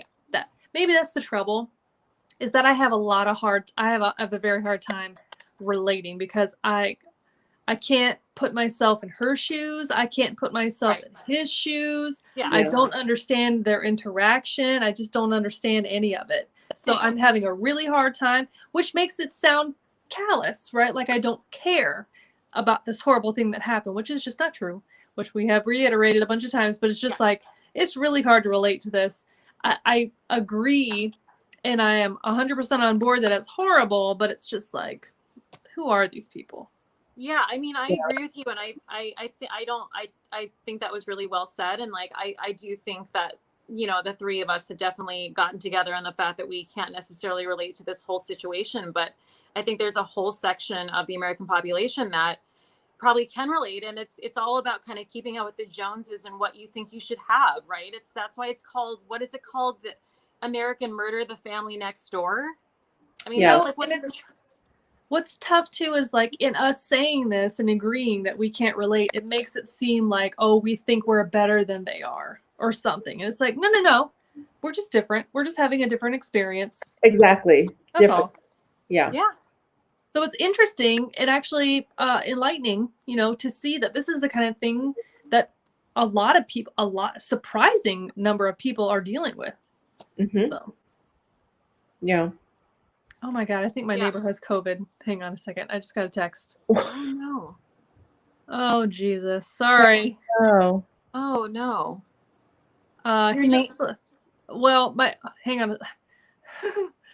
Okay, it's not funny, but like, he just sold his house, moved out of the neighborhood 2 weeks ago, so we're in the clear. Oh, okay. But I just got a text that just says, you know, he tested positive? COVID, huh? He tested positive? I don't know. Oh, okay. I'm gonna have to dig in after we're done. Oh God, okay. Jeez. Wow. It's not going away, folks. Not going away. Correct. Okay, well, I don't know. Is there anything else? Anything else you wanted to cover?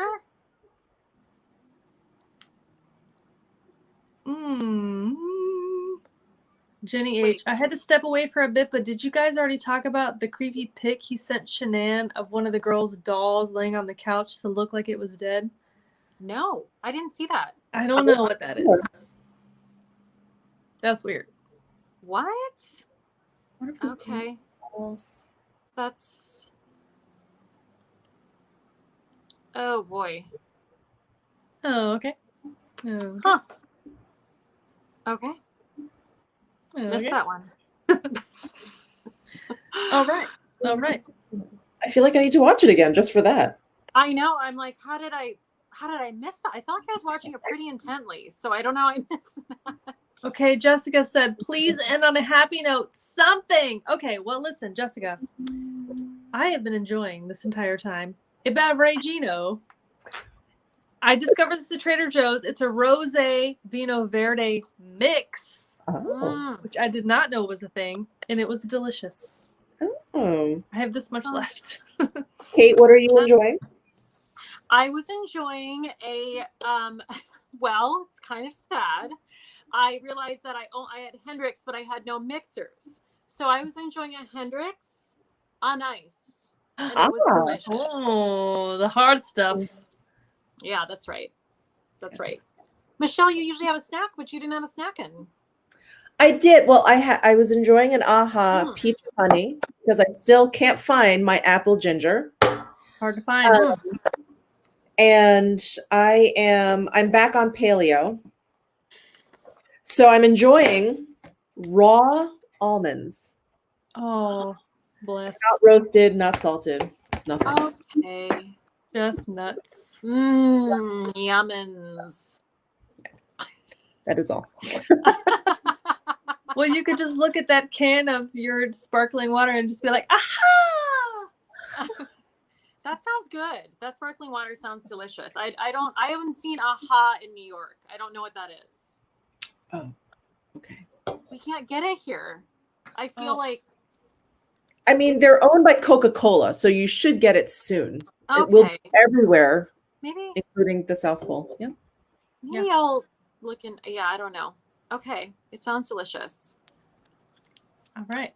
Okay, so some things. First of all, thank you so much to Better Off Red and Michele Wang for joining me on my channel for this. We tend to do this like every other week-ish, where we get together and talk about stuff other than makeup.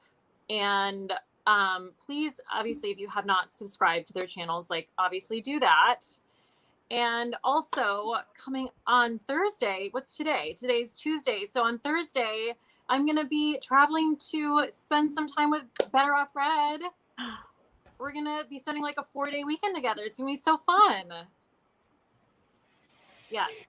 So that's good. I know Michele, you know, she's not as close by. So it's she can't be there.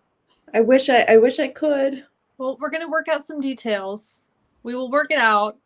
I think we might need to live stream. Yeah. So there might be like a half and half live stream, but there'll be like 2 people in one square. Oh, that's and fun. 1 people in another square, or maybe we could. I don't know. We'll work it out. We're gonna make it fun. We'll work it out, and it'll be like on the weekend, like probably. I'm assuming like a brunch situation. I don't know. We'll work it out. Yeah. Also, if you have not watched Sarah's Moira Rose from Schitt's Creek video, you are missing out. Get the fuck over to her channel and watch it, because it's such a delight. It's so funny. You love fruit wine as much as I do. And I just started watching Schitt's Creek, and I had just seen that episode. Oh my god. Oh my gosh, it's so good. So you should definitely head over to her channel and watch that. It's on Better Off Red's channel. The woman sitting in a literal red t-shirt. That's who that is. Someone's like, whose channel? Unsubscribe. So, and yeah, this was so much fun. Thank you for being here. Thanks for having us. Yes. Well, we'll definitely do this again too. And we we always do, we cover the vow. So that will be coming up. Faux show. Mm-hmm. Hey, there's 2 episodes left. So hold on to your butts. It's going to get crazy. It's getting crazy. Oh yeah. Yeah. Yeah. Okay. Well, we'll see you soon then. Yes. Bye.